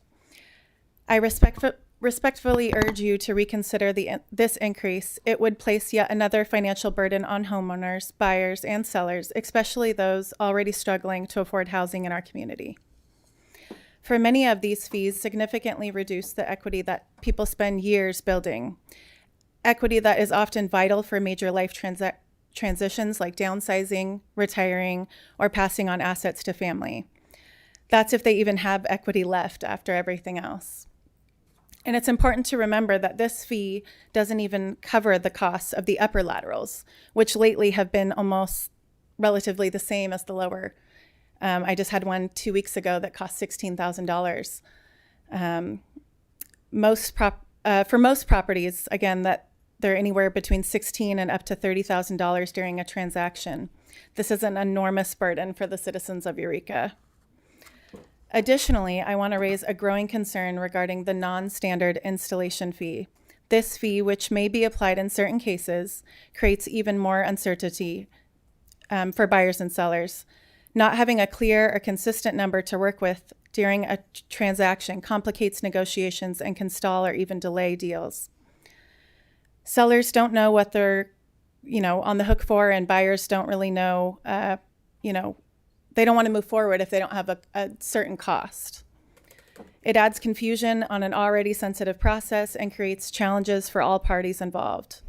Having a cap for a non-standard fee would make these situations more attainable. We fully understand the importance of maintaining our infrastructure. We're not disputing that tonight, but there must be a more balanced and predictable way to achieve that goal without disproportionately impacting individual property owners. And frankly, we're really concerned that this is just the beginning. Like Miles had mentioned earlier, every year these fees will go up based on the 3 years prior. And it doesn't seem like there's a long-term plan to stabilize any of these costs to citizens of Eureka.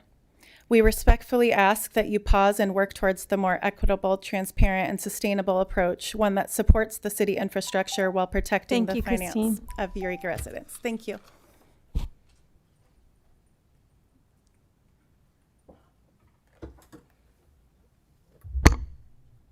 My name's Barbara Kattlecheck. I'm with Coldwell Banker Sellers Realty, and I'm also on the task force for sewer laterals.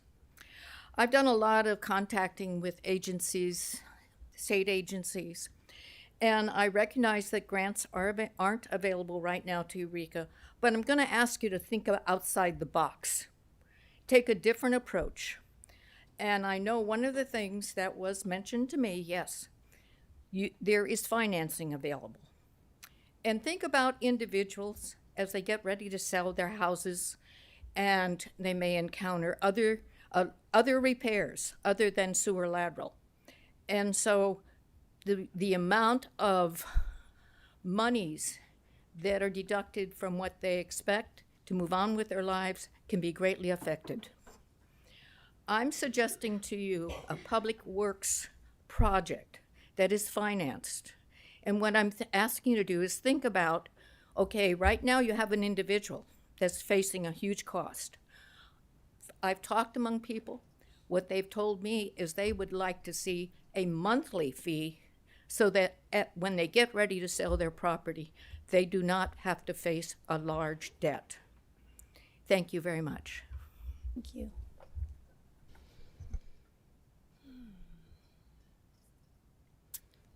Okay, anyone else in chambers who cares to comment in this public hearing?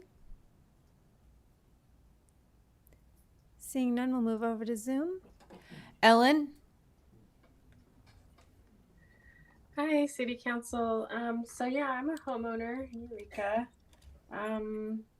I'm wondering why this huge fee, I mean, it jumps out at you in this fee schedule, is being approved potentially as part of this larger package rather than on its own, as seems warranted by the size of it and the comments so far. Also, I'm sure you guys know that the median household income in Eureka is around $60,000 per year, according to the latest census.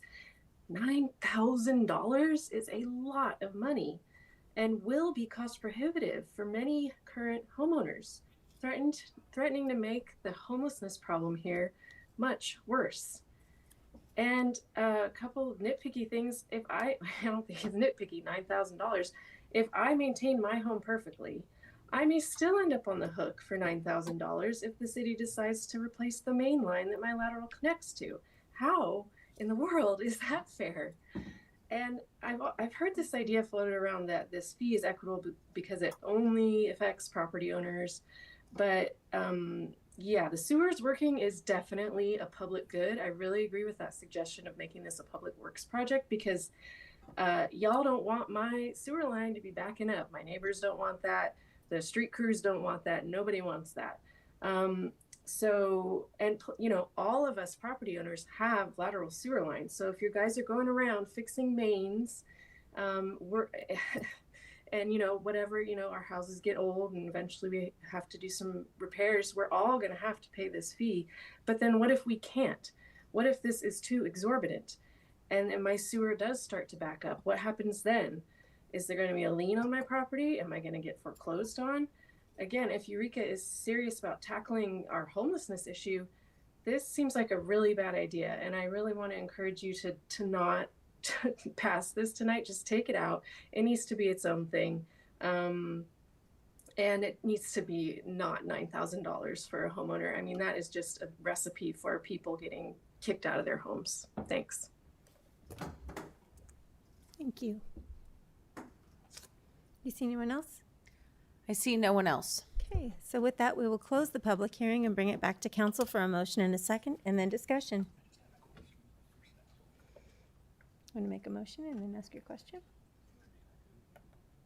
Okay. Just have to find my way to it. Sorry, I don't do this often, so yeah, go ahead, Leslie. Member Castellano. Just trying to find the staff recommendation. That's. Okay, I was just gonna, I move to hold a public hearing, continue from July 1st, 2025, and adopt a resolution of the City Council of the City of Eureka establishing various fees and service charges within the City of Eureka. Second. Great.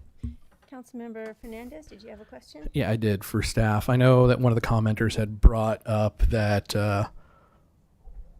water, if not sewage, both potentially are paid for by landlords. I think I'm misinformed on that. I know garbage is considered a basic service, but water and sewage are not, correct? It can be done either way. It can be done by the lease with the tenant and the landlord. Some of them cover those costs. Some of them have the landlord and tenant. But there's no city mandate. There's no ordinance dictating that. Okay, thank you.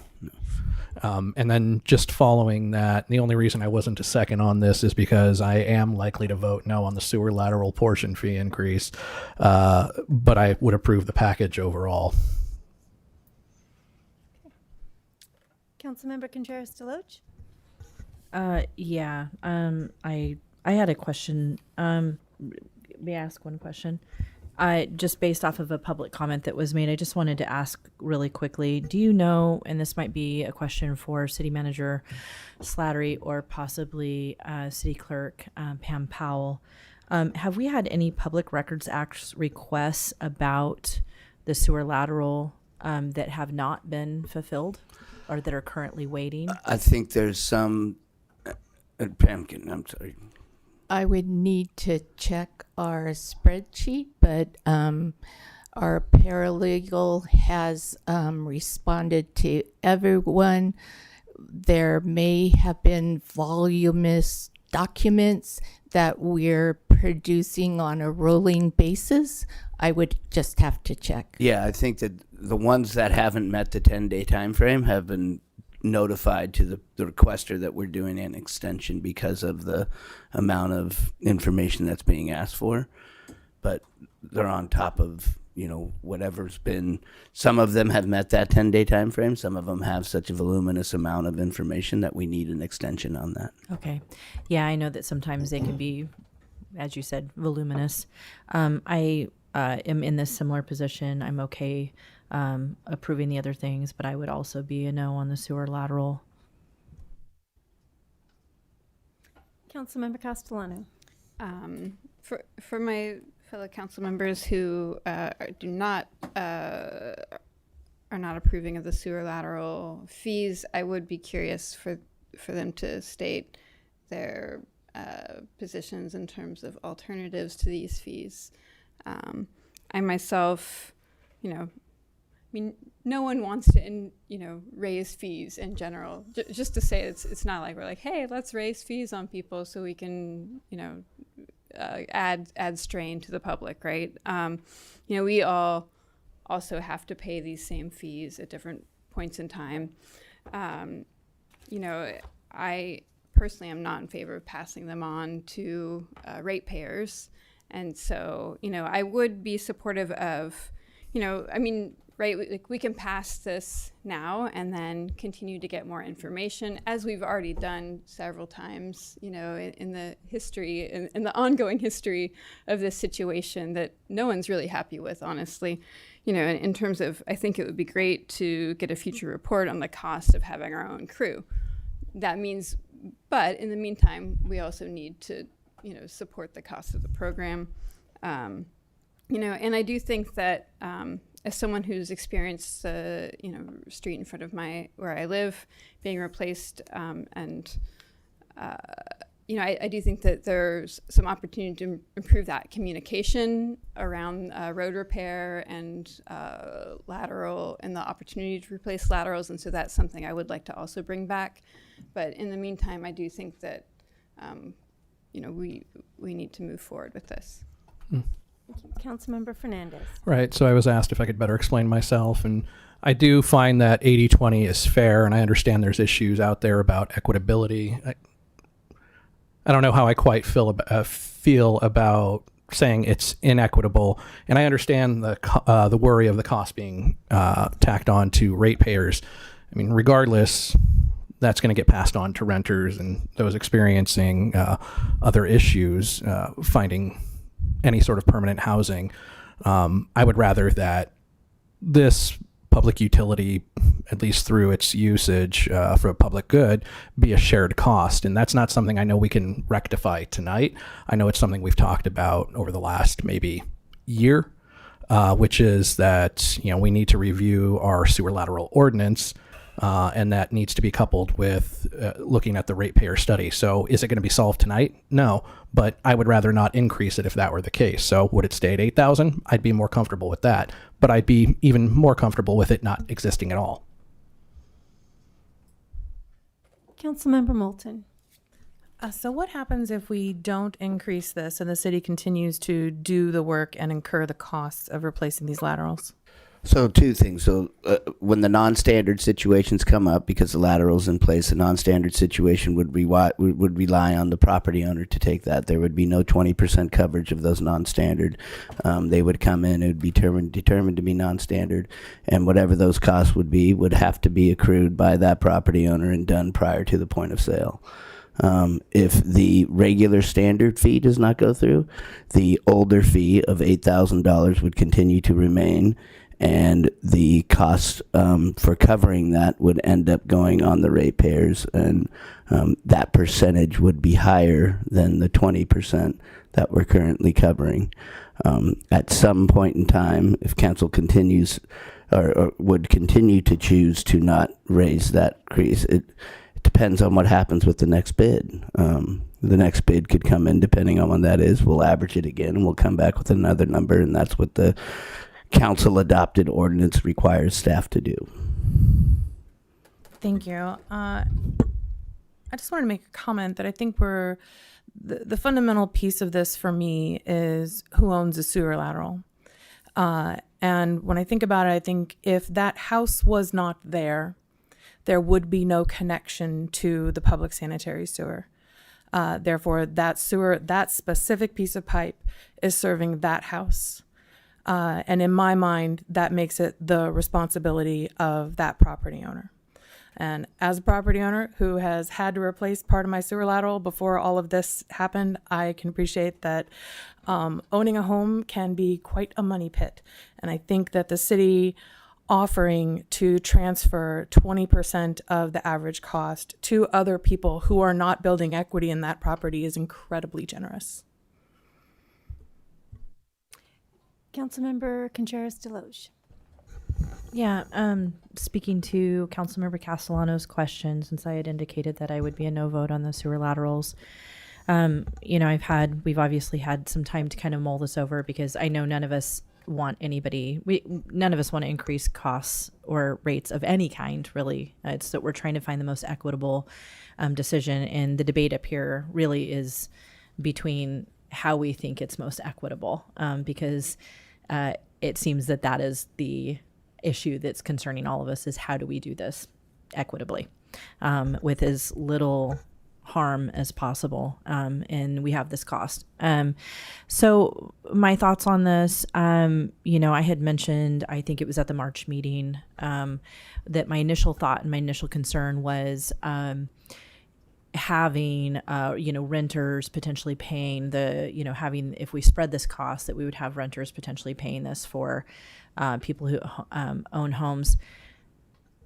I've thought that was flawed and faulty within about 20 minutes of saying it. And the reason why is because every tax, fee, et cetera, that is laid at the feet of a landlord is absolutely passed on to renters.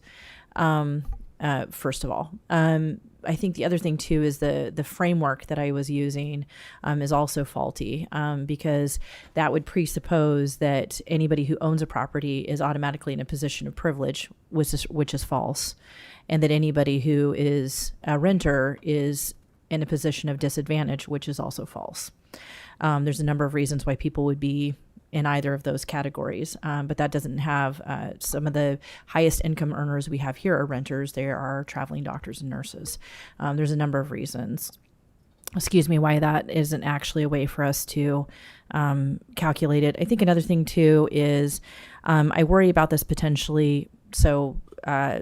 I worry about this potentially incentivizing landlords actually to avoid expensive or needed repairs and upgrades, to avoid triggering potential costs that they don't feel like they have to go into. And so I think that's, without having numbers, I think we've asked, how many in Eureka have been done, how many are left, and that kind of thing. And we still are kind of missing like concrete numbers on things. We don't have any kind of concrete estimation on if we took this on as a city or how we took it on as a city. And I think those are all still things. And I realize this is still just continuing to push it down the line. But I think for myself, that's all data points that I would need to have to feel more comfortable in making this decision, and we just don't have them yet. And I really appreciate staff working with everything that we currently have and going over all of that and meeting with everybody. I realize there's a lot of time that's been invested in that, but I still don't feel like we're answering those questions yet. And as for how would we pay for it? With other large projects, we've done capital improvement projects where we've looked at how are we going to finance something. For example, how are we going to finance a new ops complex? What serves the citizens of Eureka more? We could debate on that. New ops complex or a redoing the structure beneath the city. I don't know. There's a number of different ways to look at it. But without the numbers and without us having a hard estimate, I don't know. But that would be one potential way for us to consider that the way that we consider other large improvement projects. Councilmember Castellano. Thank you, and I do appreciate fellow council members' responses to my inquiry.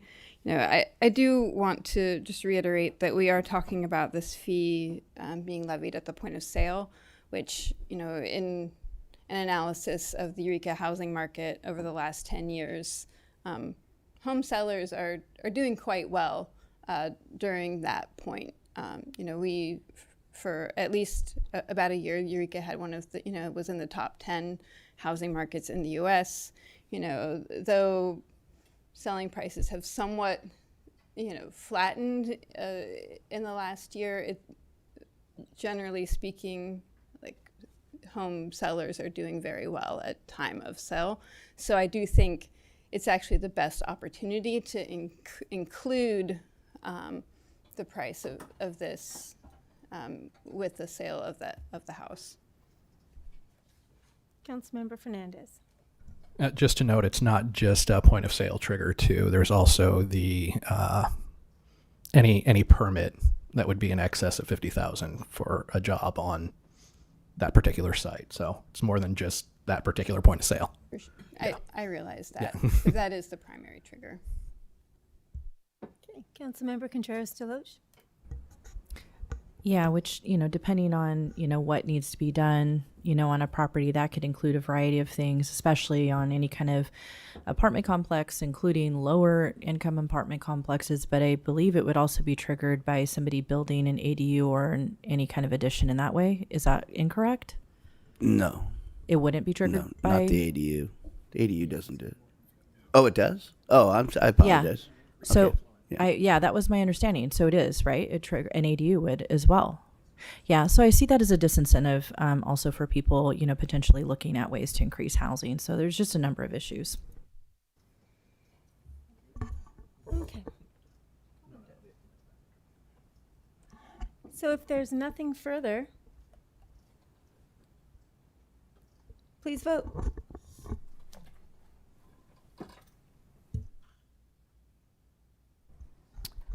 3 yes votes, Councilmember Fernandez and Councilmember Contreras-DeLoach dissent. Motion carries. And with that, it is 8 p.m. We will take a 10-minute break and be back.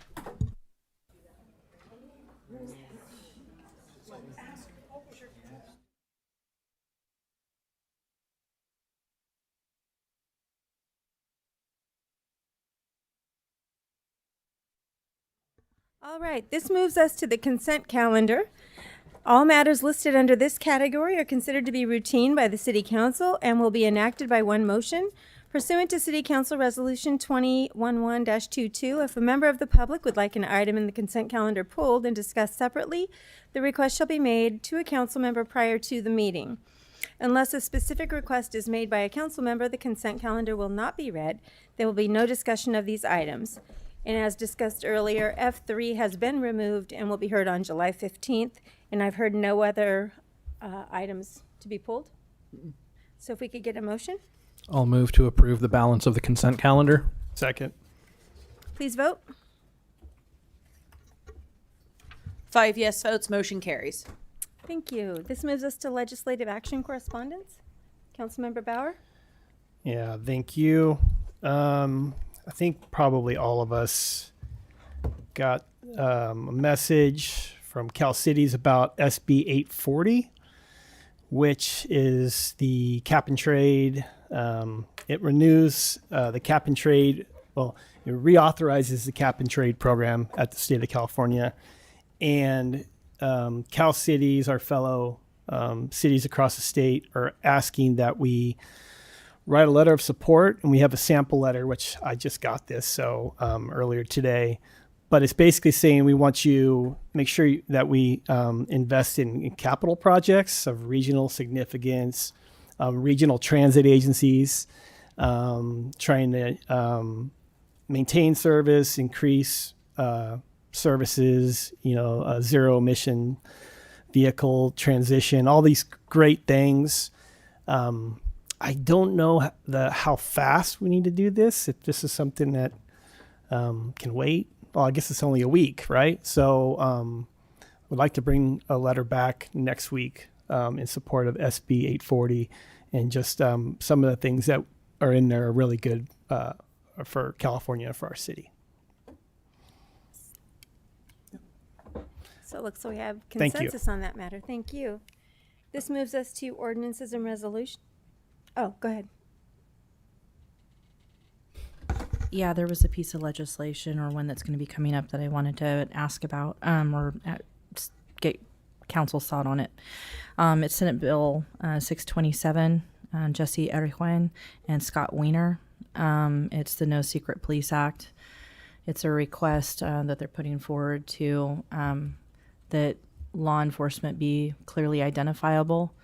I think, as everybody knows, and we've seen and heard, unfortunately, that there are people who are posing as immigration officials and so forth because there isn't any kind of commonality in uniform or requirement for badges. They can cover their faces with masks and other things like that. There are exemptions in this bill for a number of reasons for law enforcement, but overall it is a request that they be able to provide clear identification so people know if they're being scooped up by an imposter or if they're being scooped up by somebody who is a legitimate law enforcement officer. For what it's worth, our former chief of police, Annie Mills, has talked about this online publicly and issued statements in support of this as well. And that it's critical also for law enforcement to be able to maintain trust within their communities and not be dealing with such an amplified level of fear that they are not able to work with their own community members.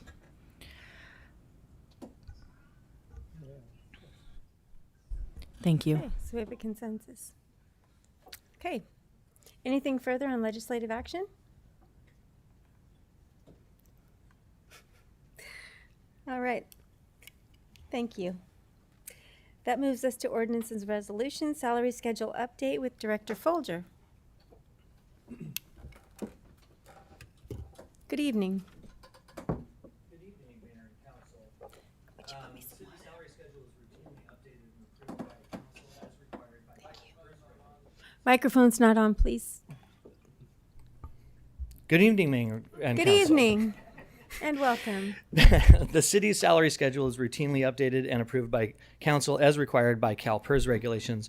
When the salary schedule contains changes to executive salaries, it is a requirement that those changes are reported orally. The changes to the salary schedule reflect routine changes to the city's class and comp plan, including establishment of new classifications, pay rates, wage adjustments, and previously negotiated and approved salary increases, which include the 3% COLA that has gone into effect as of July 1st of this year and will be applied to salary ranges for all permanent city classifications, including the salaries for the following executive positions. That is the city manager, chief of police, assistant city manager, city engineer, and all of the positions under the director series over public works, development services, community services, finance, and human resources. In conclusion, staff recommends that the City Council adopt a resolution approving the city's updated salary and pay rate schedule for all regular full-time and regular part-time position titles and classifications to reflect these routine classification and compensation changes that have occurred and are effective July 1, 2025. Thank you, and I'm available for any questions that you may have. Questions? Okay. Seeing none, we'll open this item up for public comment. Is there anyone from the public who would like to comment on this item? Seeing no one in chambers, do you see anybody on Zoom? I see no one on Zoom. Okay, so we will bring it back to council for a motion and a second and comments. Councilmember Moulton. I'd like to move staff recommendation, please. Second. Any comments? Please vote.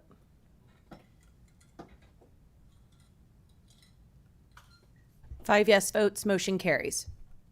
Thank you.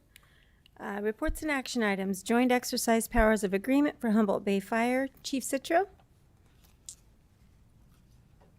Welcome, sir.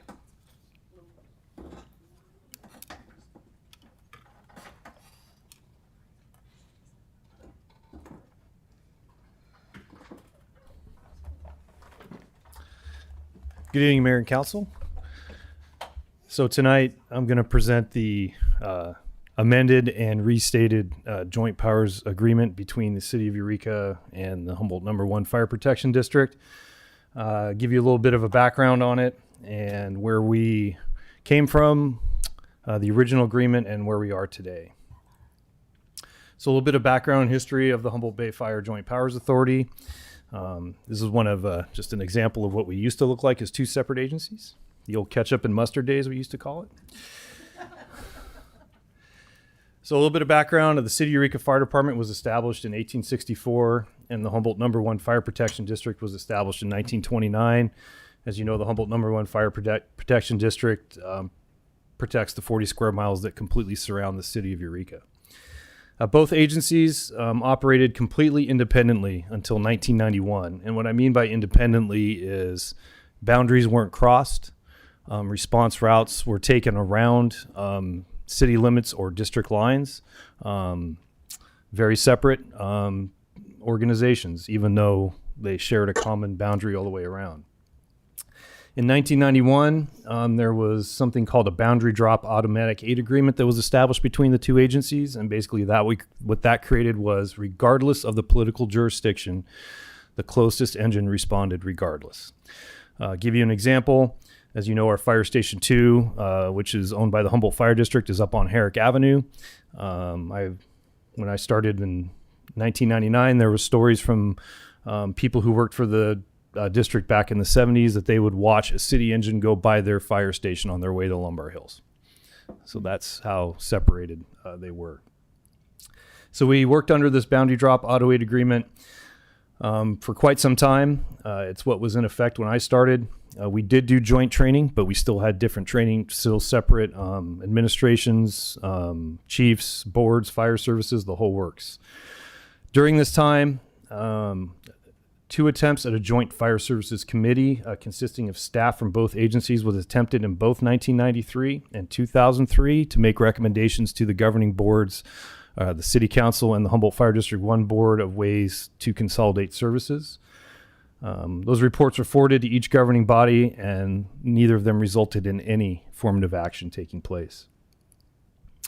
In 2010, the Humboldt Fire District No. 1 Fire Chief was hired under contract by the City of Eureka as the chief of both agencies. That was the seed to where we are today in the joint powers agreement and consolidation between the two agencies.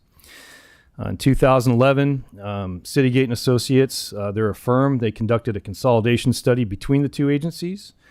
And in 2011, the JPA was formed with the fire chief and a joint training officer being the first 2 employees of the JPA.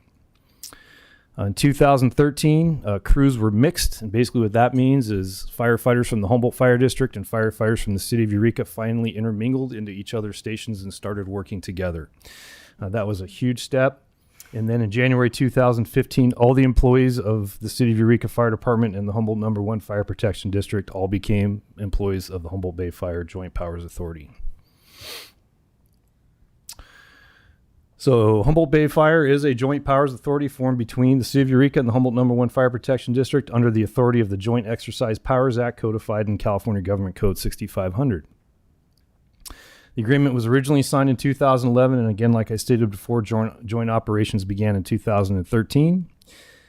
Citygate and Associates was the firm used to create the original JPA agreement. The agreement was updated in 2019 to include the fate of the original, what we call parent agencies employees, if there was ever a dissolution of the JPA. And in 2023, Citygate provided a plan update to address specifically the cost allocation plan that was in place from the beginning of the JPA until 2 years ago.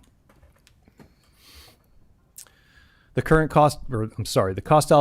cost allocation formula that is proposed in the new agreement is based on a 5-year cost transition plan that was recommended by Citygate from the original cost share ratio of 65% City of Eureka to 35% Humboldt Fire District 1 to now 60% City of Eureka to 40% Humboldt Fire District 1. And I can get into the specifics of those. The JPA approved the staff recommendation for the financial transition plan in 2024. And what we started at is what we called a transition process.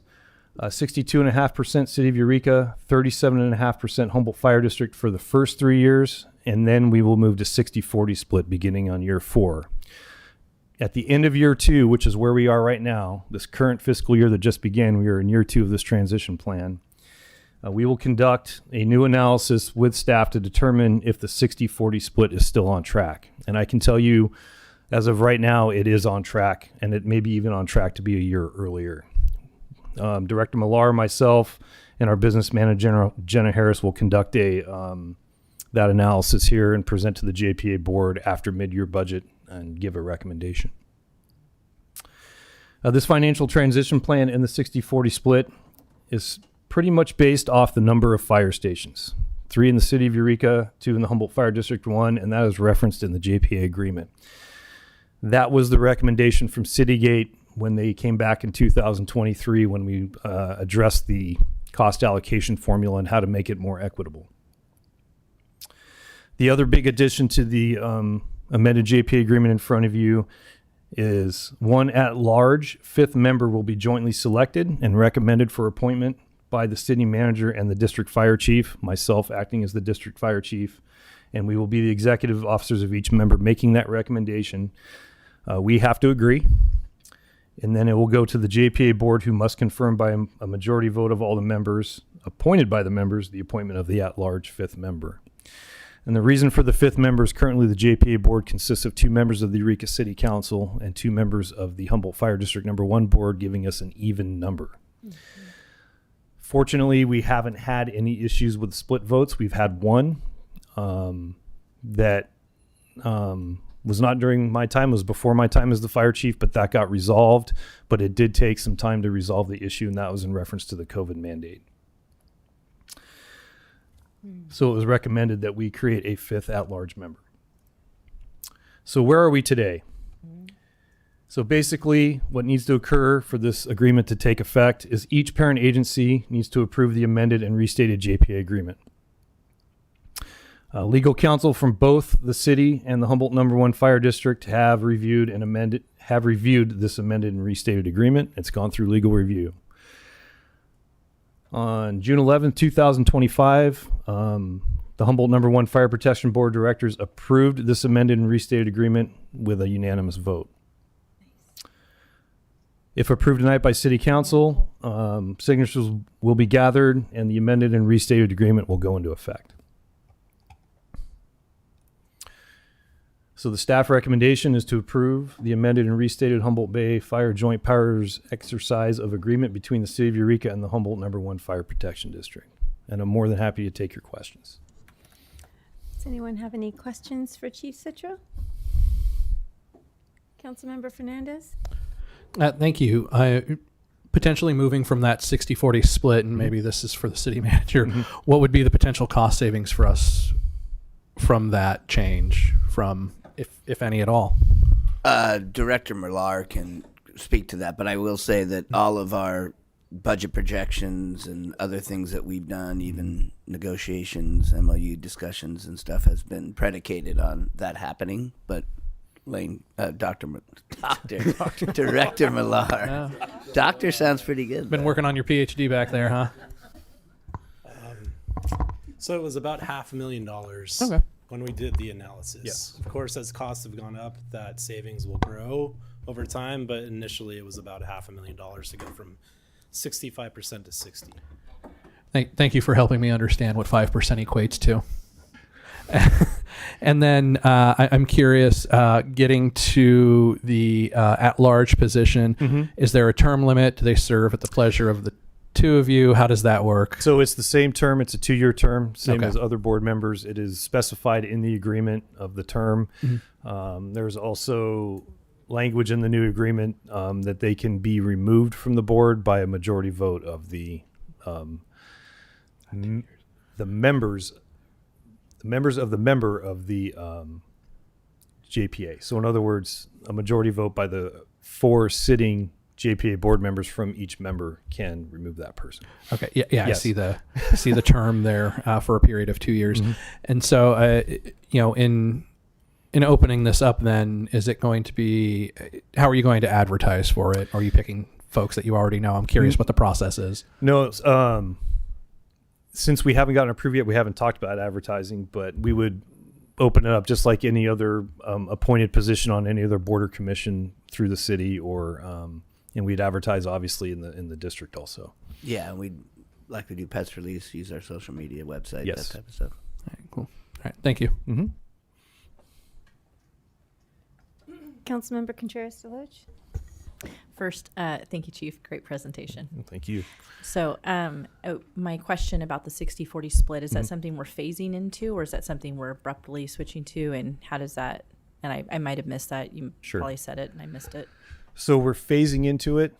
The recommendation was made by the consultant back in 2023 that we move to 60-40 based on the number of fire stations, which is the most concrete metric we can use for an equal split.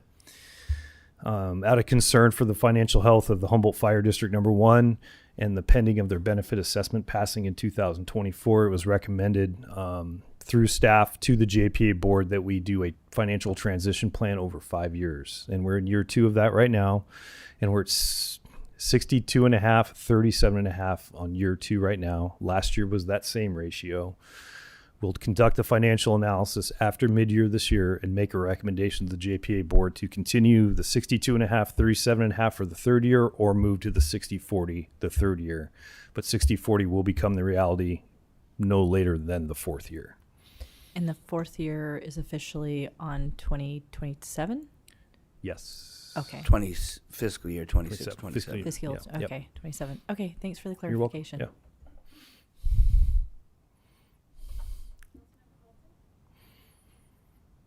Councilmember Moulton.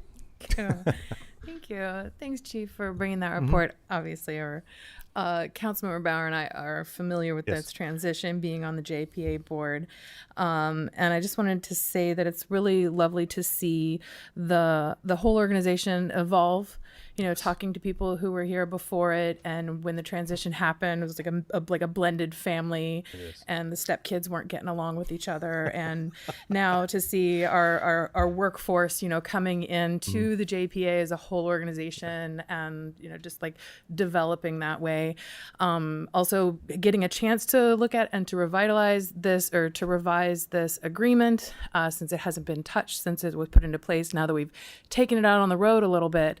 And you know, see what needs tightening. So I'm really appreciating the changes and all of the work that went into this. I also appreciate the idea of an at-large member. We build a lot of consensus over there, but having a tiebreaker is always a good idea. So thank you. You're welcome. Do we need a motion? Can I make a motion? There's no motion. Okay, yeah.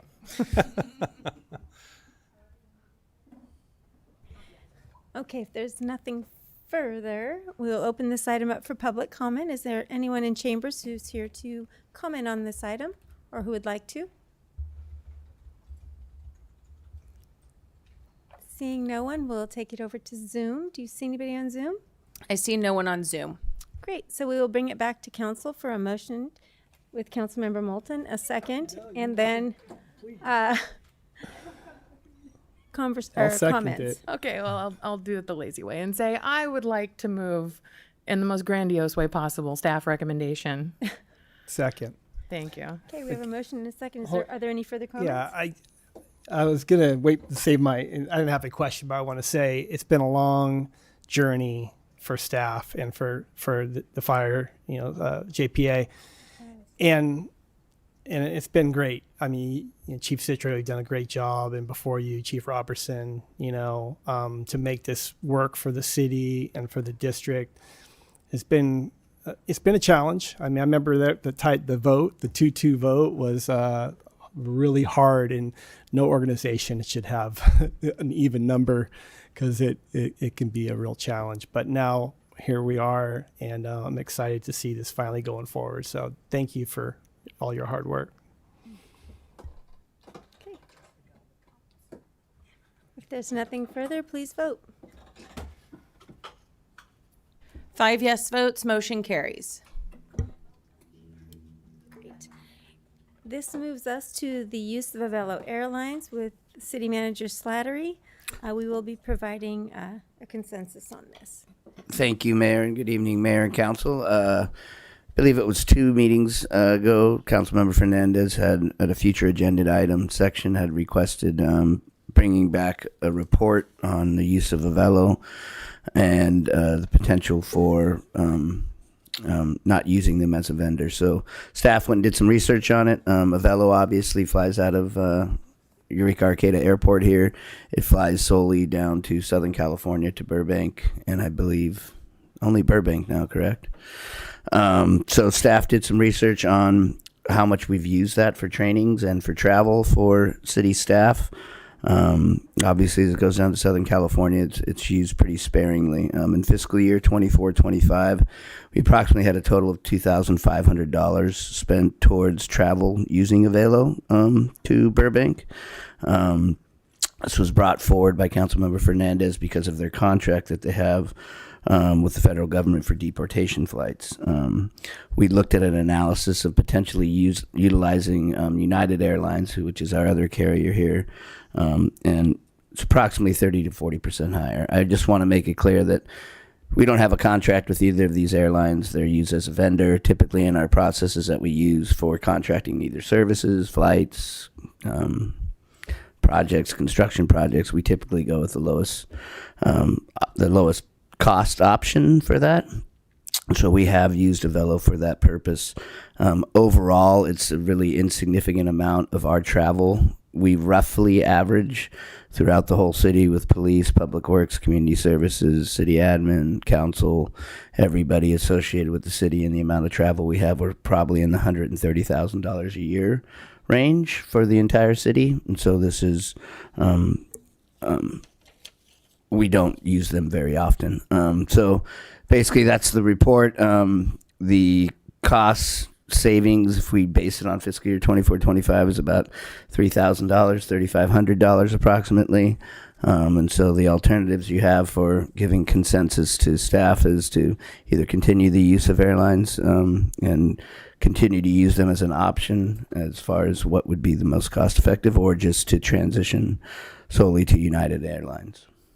So if there's any questions, staff is available to answer them. Do we have any questions? Councilmember Fernandez. Yeah, thank you for clarifying that we don't have a contract. We utilize a vendor option, correct? Correct. And then what was the average cost for our travel again? Well, average, we didn't do an average cost. Okay. It varies widely depending on where we go. But it depends. I mean, if we have a League of Cities, that's, I think, where the majority of this 2,500 came from, because obviously some of us use that option to get down to Long Beach or get back from Long Beach, one of the two. But it's very difficult to put an average. It really wouldn't make sense, because sometimes, I mean, you're going to Georgia, and that's obviously a lot more expensive than me going down to Sacramento in a car. Right. So we didn't factor in the use of vehicles, because sometimes we use vehicles as well too. Yeah, and just for clarification, National Association for Latino Elected and Appointed Officials is paying for that through a scholarship. So yeah. No, I appreciate you pointing that out and holding me accountable. But no, we're not paying for that trip to Georgia. Okay, I'll throw myself under the bus. I went down to Washington D.C. for economic development, and that's going to be a lot different than me going to Sacramento for a League of Cities. Well, and it makes sense just because of how we're geographically isolated and removed from the rest of the state, that we have to plan and figure out how we're going to get there at a cost. Are there any other options though? Flying, driving, those are really the only two that we have, and we only have 2 airlines, correct? Correct. I mean, there may be an instance where somebody's going on a personal vacation and it's best for them to leave from the area they're at to go to a work event. That's happened in the past. It's pretty rare, but that can happen. But yes, leaving here locally, it's either fly, carpool. I mean, we've been to Sacramento for the League of Cities, and we've rented a van and carpooled down there as well. So it all depends. Okay. And this isn't a call for a boycott so much as it is saying that we're just not going to utilize city funds potentially for Avelo. We cannot control what community members use. We can't control what city employees do on their free time, but you guys would have discretion as to whether or not for city business we use Avelo or not. Okay. And then I'm curious, Mayor, I'd heard that you say that we're doing this by consensus and not a vote. Was there any particular reason for that decision? That would be directed at the city manager or the city attorney. Okay. Well, I mean, we discussed it, and we just figured that would be the easiest. Since it was provide direction, Yeah. we sometimes use that method. Yeah. Okay. Is there any difference between the two, I guess, is what I'm asking then?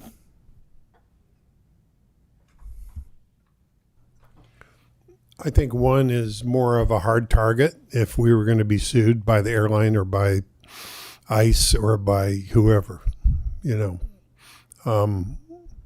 So it's still a policy option for the council. It's just our recommendation. Okay. So. And so it's a matter of potential litigation then? Yes. Okay. Councilmember Contreras-DeLoach. I hadn't thought to ask that, and I appreciate Councilmember Fernandez asking that question, and thank you to our attorney, Bob Black. Can I just confirm numbers really quick? Miles, when you are, sorry. And I almost just don't call demoted me you by doctor. calling you city, I almost called you city council member, so I almost demoted you. Okay, so really quick. You said a $3,500 savings. We're spending approximately $2,000 on Avelo a year, or can you just, again, overall, the number for the overall amount that we spend on flights, and then that number for Avelo so that's alone? the difference between 2,500 and 30. So let's say, and this is a guesstimate because sometimes flight costs differently, but based on what we were looking at between United and Avelo at the time, we spent $2,500 for these flights to get down to Avelo. If we were to use United Airlines for those flights, it would have cost $3,500 for those flights. Now, the overall that I was talking about was the average annually, and it's a very rough average because it fluctuates a lot, but it's approximately $130,000 for all of the business-related flight that the city of Eureka does. All of the business-related flights the city of Eureka does, approximately $130,000. That's all travel, not just. Oh yeah, all travel. Excuse me, I should clarify that. That includes if we were to use a vehicle, any all travel associated with work-related conferences, trainings. Is that the tickets for those conferences and trainings, or it's just the travel itself? I believe Finance Director Bauer would be better numbers. able to answer, but I do know we spent $80,000 on United flights in the last fiscal year. Okay. And then, which was significantly more than Avelo, but that was going all over the United States, Right. not just to SoCal. Okay, that's helpful. I just was trying to, so we've got potentially somewhere in the neighborhood of $80,000 to $100,000 on flights, but of that, about $2,500 is Avelo. So this is really a very we don't use this barely at all, if I am understanding correctly. Yeah, and this is just based on last year. I mean, there could be a potential training that's in Hollywood. Like a perfect example, I went to a city managers conference. City managers conference happened to be in Hollywood 2 years ago. If I had used that number would have been higher. It depends on where those conferences are and where you're at. That was just based on 24, 25. Okay. Yeah, just wanted numbers. Thanks. Further questions? Okay, seeing none, we will open this item up to public comment. You guys can line up on either side of the room, would be great. And you can rock, paper, scissors to see who goes first. I'm teasing. Come on up.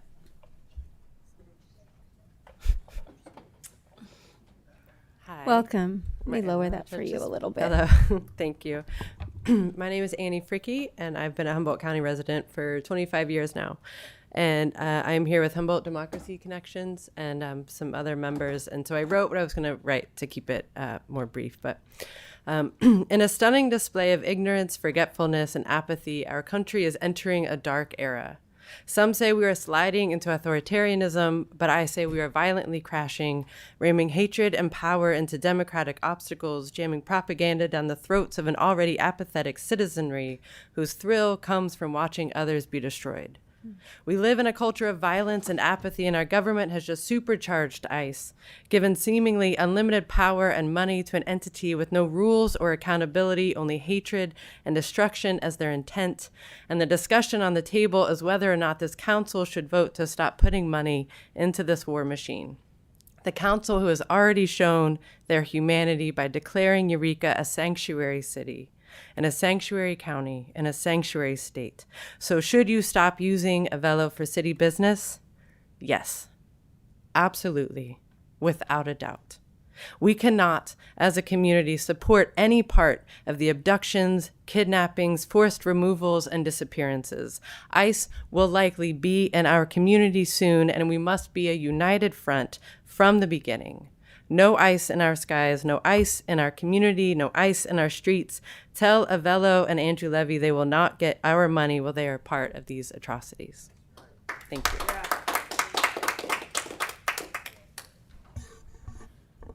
And come on up. And friends, if we agree, if we could not clap because it takes a lot of time, I maybe do this or, this or this, but thank you. Carry on. Welcome. Hi, good evening. Nice to see you here, and thank you for your public service, Mayor and council members and staff. It's honorable work that you're doing here. My name is Brenna Silbury, and I'm a proud member of Humboldt Democratic Socialists of America. I'm asking the council to join the boycott of deportation airline Avelo. Immigrants are human beings. Immigrants are farm workers, restaurant cooks, athletes, scientists, grandparents, and our American founders and ancestors. Immigrants are an integral part of every community in America, including Eureka. They are our neighbors and friends. They are deeply American. Immigrants are us. We must reject the hatred machine that ICE and Avelo are a part of. They want to divide us. They are deliberately terrorizing Californians with thuggish, military-style raids and unaccountable, unlawful deportations. And I thank Councilmember Contreras-DeLoach for raising this issue of them doing it masked, completely hidden from public view because they were cowardly and ashamed of what they are doing. Yesterday, the highest law enforcement official in our state, Attorney General Rob Bonta, said of these ICE raids, quote, "They are not about safety or justice. They are about meeting enforcement quotas and striking fear in our communities," end quote. Workers are afraid to go to work. Children are afraid to play in public parks. Even people with all of their paperwork in order, including citizens, are now targets of this hatred machine for their ethnicity or political opinions. Entire communities have gone into hiding. In America, no one should be terrorized by our own government. Each and every one of us has better choices than silent complicity with this hatred machine. This council today has the power to reject complicity with this hatred machine. I ask everyone here, everyone, including the council, to do the right thing. Join the boycott against Avelo, the deportation airline. Refuse complicity. Stand up for Thank the you for best being of here. American values. Thank you. Come on up. Welcome. Hi, my name's Paul Hayden. I'm with Humboldt Democracy Connections, and I've worked alongside immigrants in restaurants, construction, landscaping, and on fishing boats. These immigrants supported themselves and their families with strength and hard work. I would hate to see any of my former coworkers torn from their families and sent off to God knows where without due process or a chance to defend themselves. Avelo Airlines has become instrumental to ICE's arbitrary, cruel, unaccountable, and unconstitutional arrests of people without regard to their rights to counsel, due process, or habeas corpus. As a sanctuary city, it would be hypocritical for Eureka to continue flying with Avelo. Therefore, we ask that you stop flying Avelo for city business and transition to United Airlines. Thank you. Thank you.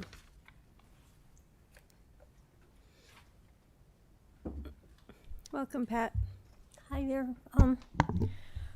Avelo Airlines has a contract with ICE, and I'm sure you know what that means, and I'm sure they may be cheaper, but this is Humboldt County.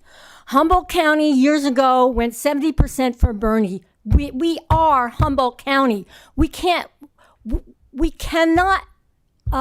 assist the thugs and the bastards that are doing this right now to these people. And I want to talk about ICE also, that maybe you think that because we're beyond the redwood curtain, that ICE isn't going to come for us. Well, I'll tell you something. They're advertising in Eureka right now. All right, so we're looking at thugs and people and Proud Boys and whatever. All right, and they will be here in Eureka. And I know I'm one of the people that I'm sure a lot of these people here are going to stand in front of the vulnerable people that might be taken by ICE, because these people, they're just going to look funny to them. It doesn't matter whether they're a citizen or not. They're like a vacuum cleaner. And whew, they're just going to take them away. And they're not going to give them any due process, so nobody can prove that they're a citizen or not. This is ICE, okay? These are thugs, and Avelo Airlines is part of it. And if they may be cheaper, we still cannot be part of it. And I think we need to boycott them. Thank you. And free Palestine and divest from CalPERS.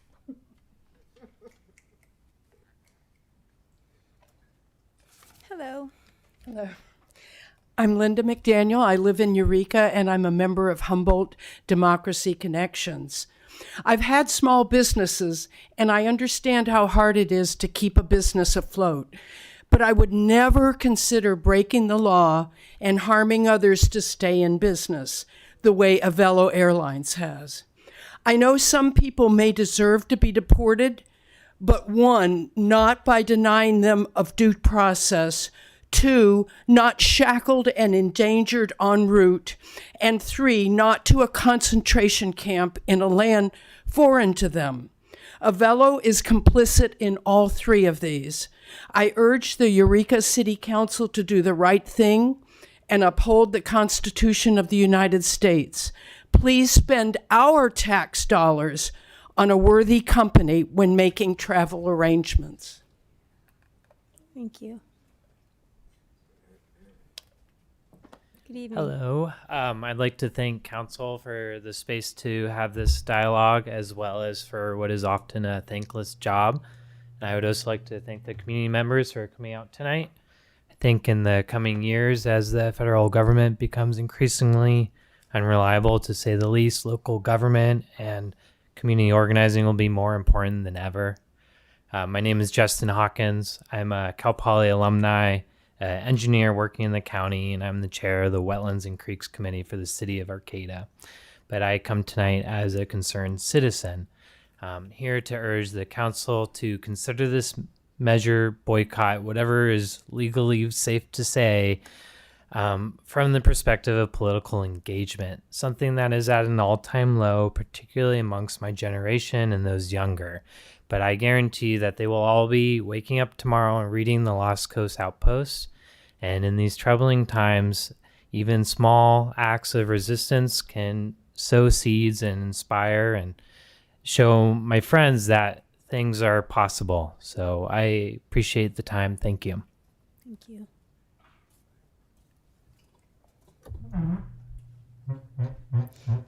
So noisy, I'm sorry. Good evening. Is my mic on? I guess it is. Thank you.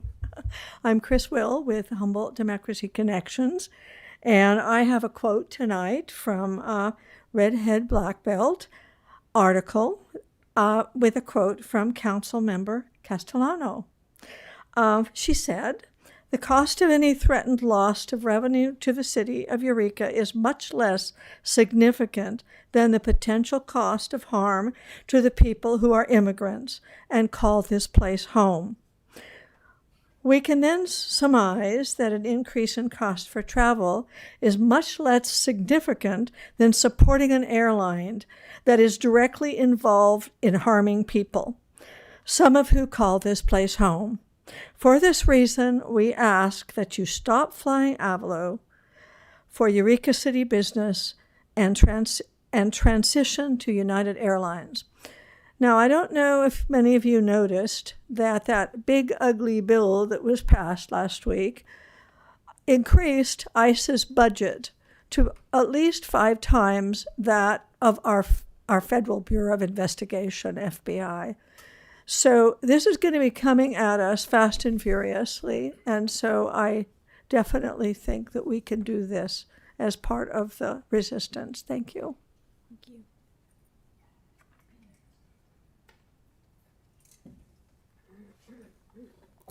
Good evening.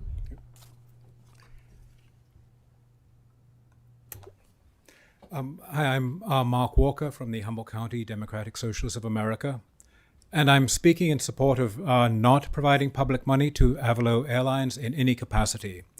The financial savings, no matter how large or how small, of using Avelo are outweighed by the other concerns, such as the moral ones, that come with supporting an airline that participates in the current administration's mass deportation project. A project that targets people based on race and political beliefs, ignores due process, and violates human rights. On questioning, Avelo has, among other things, refused to state whether it would comply with FAA regulations requiring an evacuation strategy for all passengers, refused to state whether it would operate deportation flights in defiance of court orders, refused to state whether it would fly shackled children, refused to state whether they would fly to deport U.S. citizens. Avelo is a corporation that, in the pursuit of profit, is willing to flout human rights, U.S. law, and just basic safety regulations to an extraordinary degree. Our money should not be supporting them. Thank you. Thank you.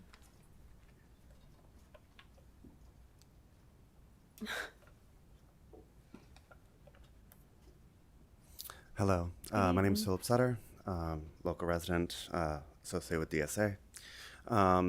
So I would urge that you guys stop using Avelo, and I'm sorry for the inconvenience it may even cause you guys in your travel. However, with this business deciding that it's going to make choices of allowing our government in its lawlessness and escalation of what would normally just be misdemeanor challenges, it shows the escalation of force and fascism that we're allowing if we continue using these kinds of things. I have family who had to escape Poland. Then I've had family who've had to they were an MP and volunteered and broke down the doors to Auschwitz.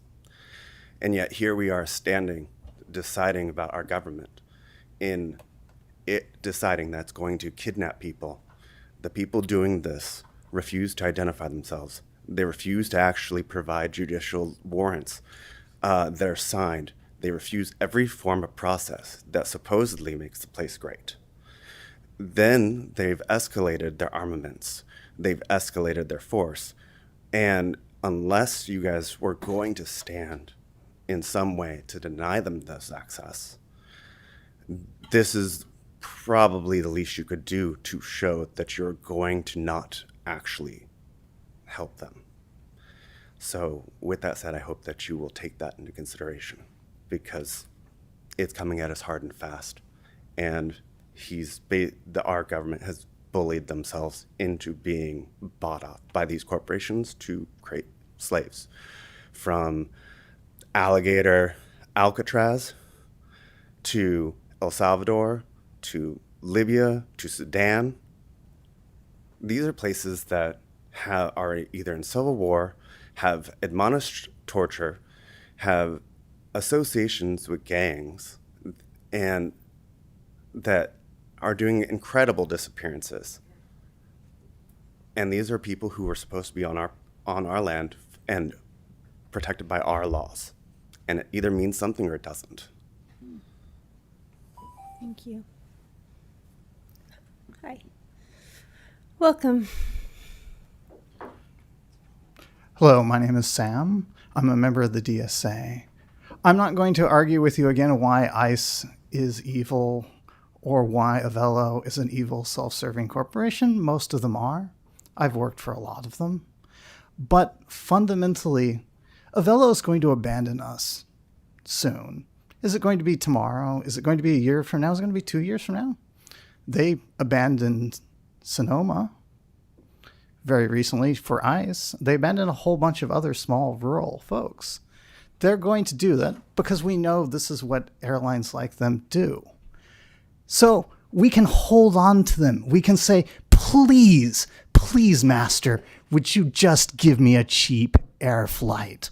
Or we could actually have principle. We could actually say, screw you guys, we're not flying with you. And I know you're thinking it's not a lot of money. And you're right, it's not a lot of money. We're a small city. We don't matter. We're not significant. But if somebody like Gandhi were here, what would he say to you? He'd say to you, things like this start small. We have power. We can make a difference in this. We can show the rest of Humboldt that we're taking a stand. And if we're lucky, we can show the rest of the nation we're taking a stand. So let's have a spine and let's tell Avelo, go to hell.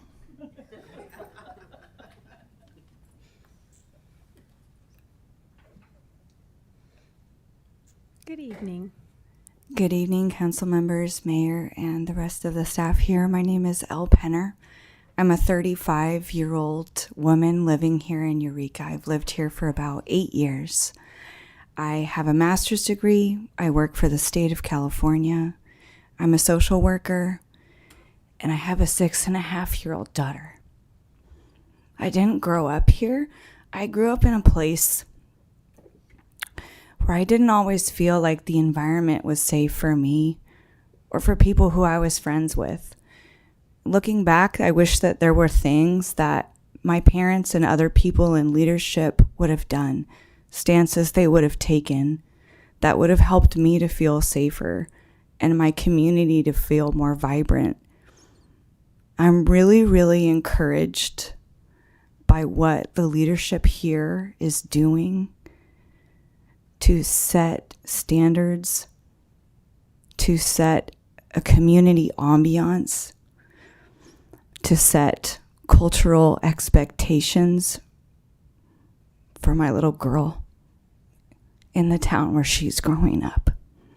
I want to thank you for being willing to have this subject discussed, for being willing to have public communication around it. I want to thank you for your service to our community. I want to thank you for being present for difficult conversations. And I hope at the end of this that I can thank you for making a call of integrity, for setting an example, and for establishing a route that while I believe it's going to continue to get harder, is one, that I can be as comfortable as I can staying here in America and raising my daughter in. Please, please don't use city funds, as small as they are, to go to Avelo. Thank you.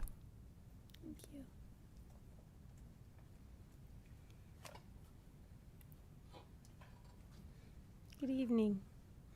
Hello, my name is Paul. I've lived here, Paul Hilton. I lived here 29 years. I help homeless veterans here in Eureka, the nation's finest. I wanted to note that Global X Alliance Airlines is also one of these deportation flights, and they have had their what are they called? The people actually that serve drinks and everything on the flights. Their union has been quoted as in reporting that the ICE agents frequently do not even listen to their instructions on takeoff or landing, and so much can go wrong at 1,000 or anywhere around their feet.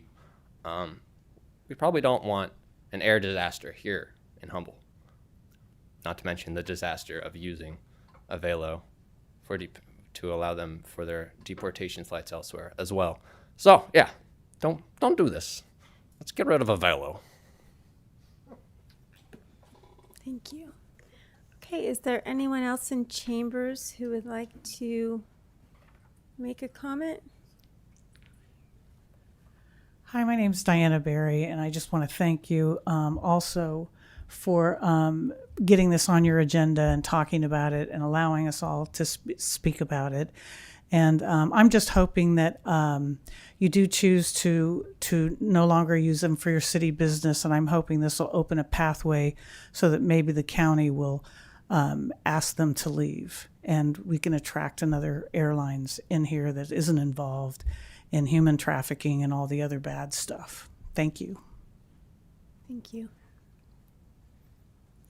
Okay.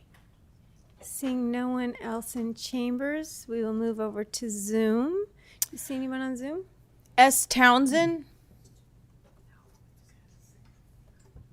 Hello. Can you hear me? Yes. Welcome. Okay. I am obviously in support of not spending $2,000 or $10,000 or $20,000 a year using this deportation airline, an economy airline that got its start in the casino game. So I think it's an easy decision for you all.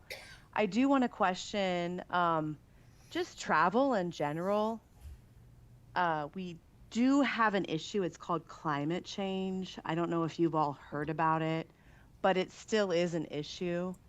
And flying is a significant cost to our climate and our environment. So as much as possible, if you do not have to travel for city business, please do not, because it is a significant cost to our environment. And also, while you're at it, let's boycott and let's divest from a lot of other companies that are contributing to the enslavement and the apartheid and the genocide that is happening all throughout the world. I know it's been brought up earlier in previous meetings about divesting and pressuring CalPERS, your in retirement mutual fund, to divest from as many companies as possible that are profiting from the literal starvation and enslavement of people in Gaza and the West Bank.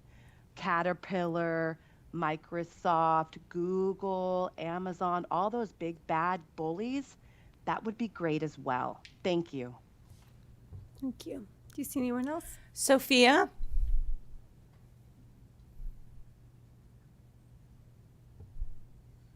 Can't see anyone. Sophia? Hello? Yes. Hi, can you hear me? Yes. Yes. I'm Sophia Nix. I'm the interim co-secretary with Humboldt DSA. I'm respectfully asking the Eureka City Council to divest entirely from Avelo Airlines. Give them no more money, no more business. Innocent people are being essentially held as prisoners in their own homes. scared that if they leave, they will be unconstitutionally rounded up by ICE and taken away. Families are being torn apart, traumatized, victimized unjustly. It's racist, it's cruel and vile. We are better than this. We can do better, please. Please. Thank you. LG.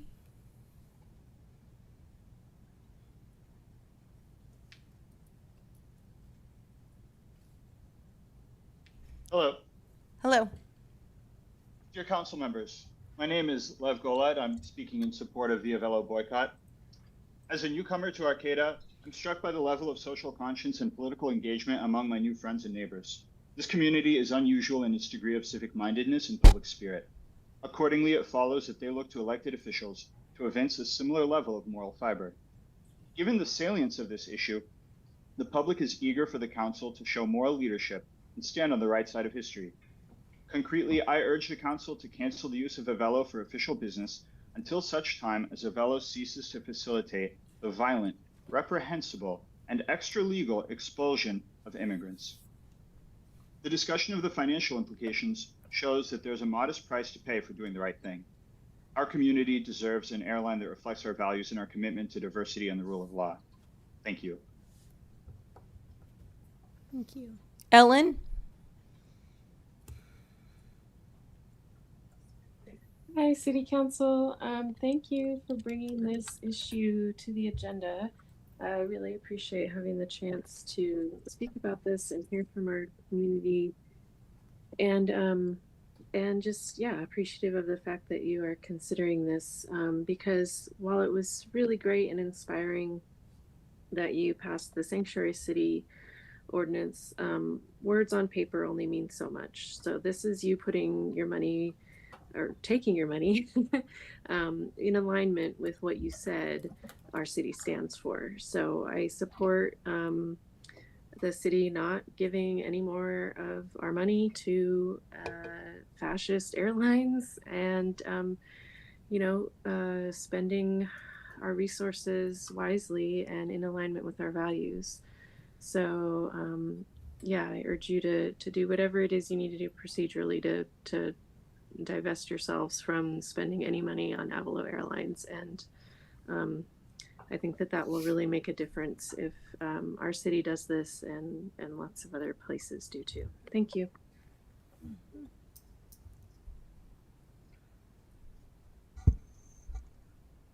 You see anyone else? I see no one else. Okay, so seeing no one, we will bring this back to council for consensus and comments. Councilmember Fernandez. So my request for this review, and I think it's been pointed out too, of Avelo is based on the notion that not only are we a sanctuary city, but we're also a sanctuary county by initiative nonetheless, and at the state level through the legislature. And, it goes, I don't want to say without saying because it needs to be said at this point, but not one to quote from religious texts. There is one that does come to mind, and that's do not mistreat or oppress a foreigner, for you were foreigners in Egypt. And our country has made errors in the past in Supreme Court decisions, and we're seeing quite a few of those come up more frequently, both in Dred Scott and Plessy, denying the rights of African Americans and creating the conditions for separate but equal, respectively.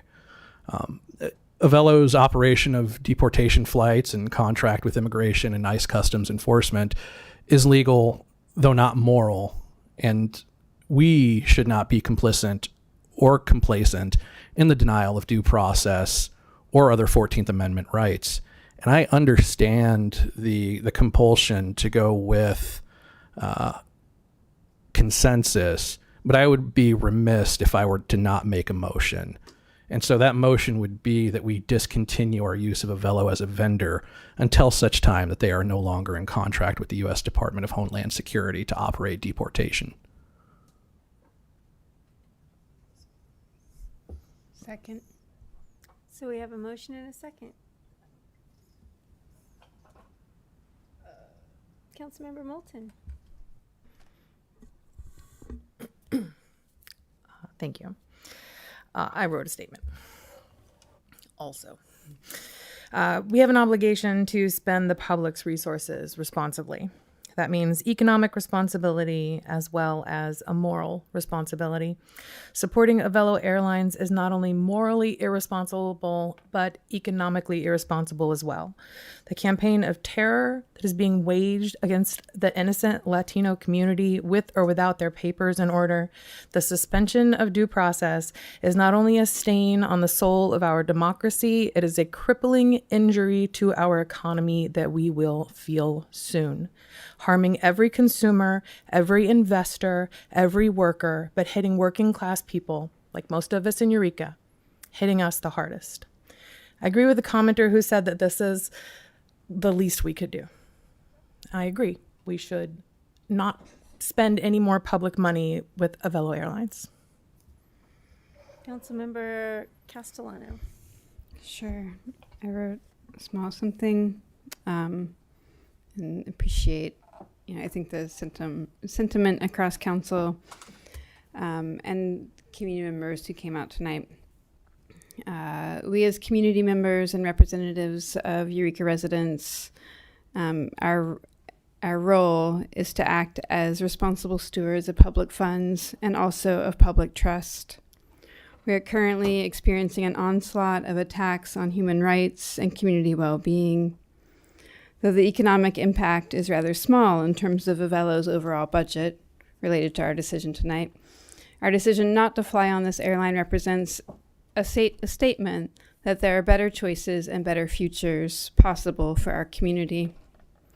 I appreciate people being here tonight and look forward to continuing to work with you all to advance visionary futures with tangible actions. Councilmember Contreras-DeLoach. Yeah, prior to Councilmember Fernandez bringing this ahead of us, when I heard that Avelo was doing this, my first thought was I won't be flying with them anymore. And I appreciate you bringing it forward.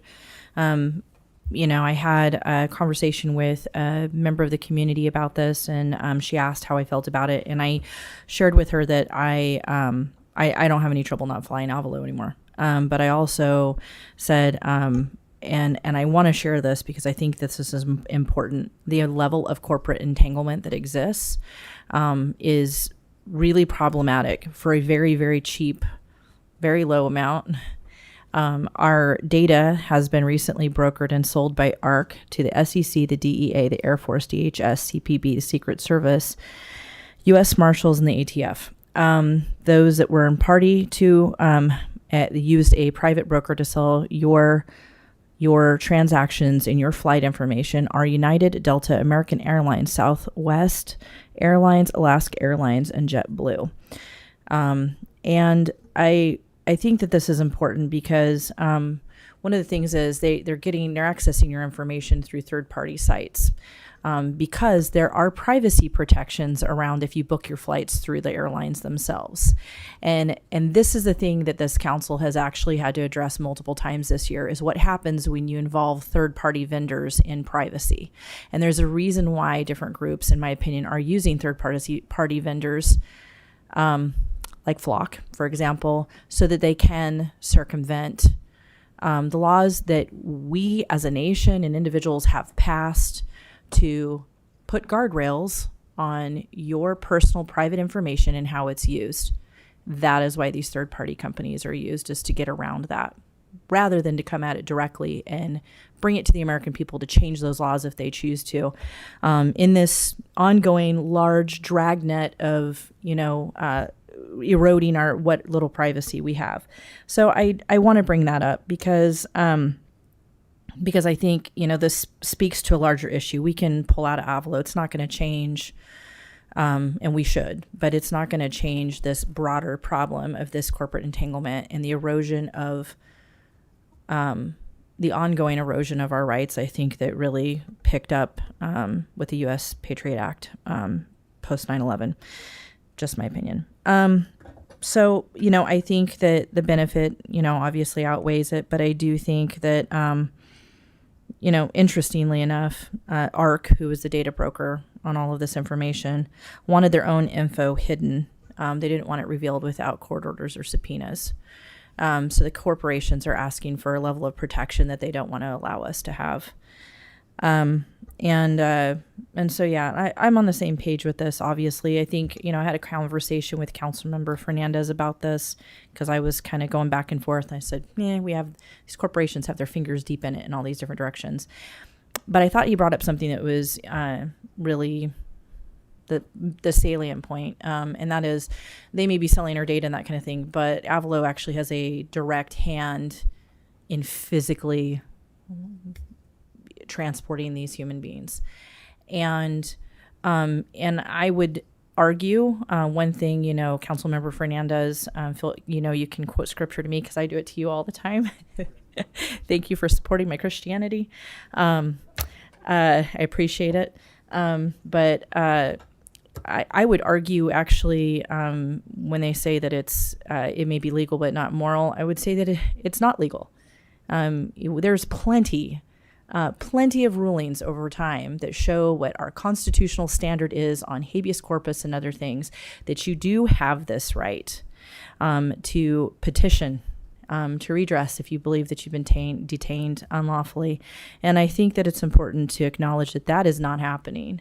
And that is a violation of our Constitution, in my opinion, and in the opinion of many rulings prior to this time. And further, while I'm on my soapbox, the other thing about this is you have people who now have valid green cards. They had valid green cards, and those are being removed, not because they committed a crime or anything else, but they are being stripped. How does that happen? How is that happening? And it's not lost on me. Obviously, my name is Contreras. It doesn't matter how I look. The rest of my family does not look like me. And that's not my name by marriage. It's my name by heritage. And I have the benefit of some protection here, but other members of my family do not. And they have the misfortune of being down in Arizona and closer to the border. So, yeah, you got to take small stands where you can. Maybe it doesn't make a big difference to Avelo if we do, they don't have our $2,000, but we have an opportunity to make a statement and take a stand and say that we want our constitutional standards to continue forward as they have been. And that's my position. Oh, Councilmember Bauer. Pardon me. I can't follow that because you said everything I would say. And appreciate you for saying that. Mayor, unless you have something to say, I'd say call for the question. Yeah, I do just have one thing to say, just a brief thing, because I never say anything anymore. I think, and I've heard it here tonight, this may not make a big difference to Avelo. It may not. But I think it makes a huge difference to our community. A huge difference. And I was sitting in this meeting tonight listening to everybody talk. I was thinking of this student that I had, and I talked about him when we talked about the sanctuary city, and how he came to me and he said, Miss Kim, you're the mayor, right? And I said, yeah. And he said, my parents are afraid to leave and go to work.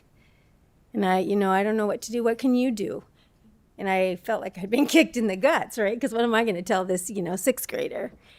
And I'll tell you, I was so grateful to be able to go back to school after we passed that sanctuary ordinance and tell him and have him go home and tell his mom and have his mom be so happy. He told me his mom was so happy. And that's why we make these decisions, because that's our future. And so I appreciate everybody that came here tonight to comment and to be a part of this situation. Now, Councilmember Bauer has called for the question, so we will vote. I will not vote. 5 yes votes, motion carries. Thank you.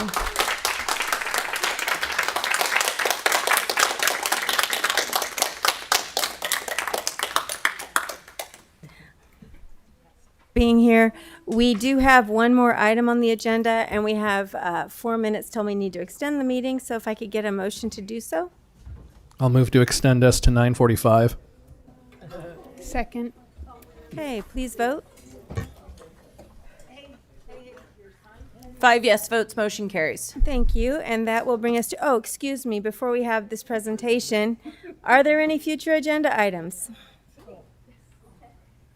Councilmember Contreras-DeLoach. In this, and feel free to, if this is something you feel is better for a different way to do it. What is the thing that we're doing in October? Strategic visioning.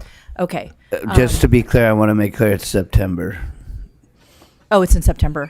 Okay. I don't want to have to try and reschedule that again. Is it really? It's September? All right. September well, I don't have the 6th. calendar out. All right, great. Cut me slack. I'm a little tired, guys. It's been a week. When I went out on our beautiful new trail and was going through there, and I was like, this is awesome. Somebody had said, hey, is there going to be any kind of charging so that people who are in like mobility scooters and things like that, any way for them to be able to access it? So I had some questions, and it got me thinking about, and again, this might be something better for our strategic visioning. I was wondering if we could have staff kind of take a look at how do we make all of our departments, is there any way that we can make things more accessible for people who are physically or intellectually disabled, whether that's larger print options for people who can't see well, or whether that's some sort of transport option with golf carts on trails. I don't know, but I was wondering if there's some way where we could have a report on how to make things more accessible for people across the board.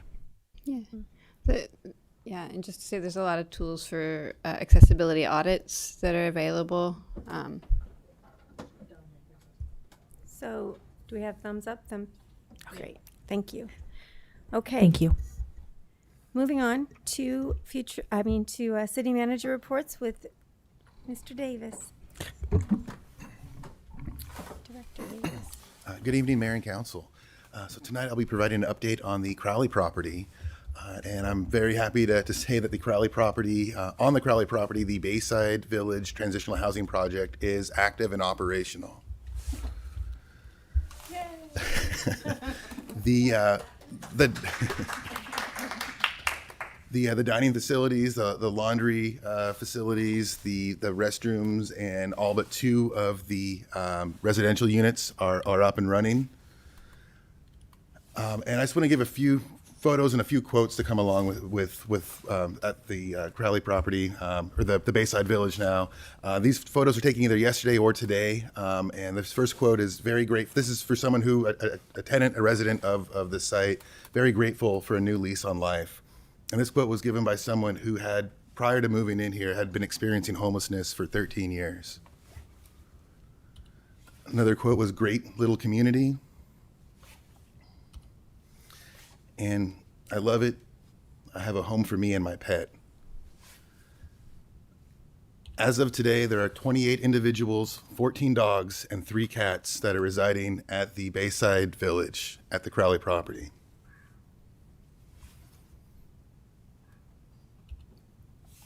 "Happy to be inside" was another quote.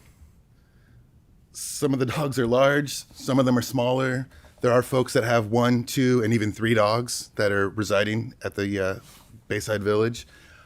Many of the tenants there have, and the most common answer to how long have you been experiencing homelessness prior was 10 to 15 years.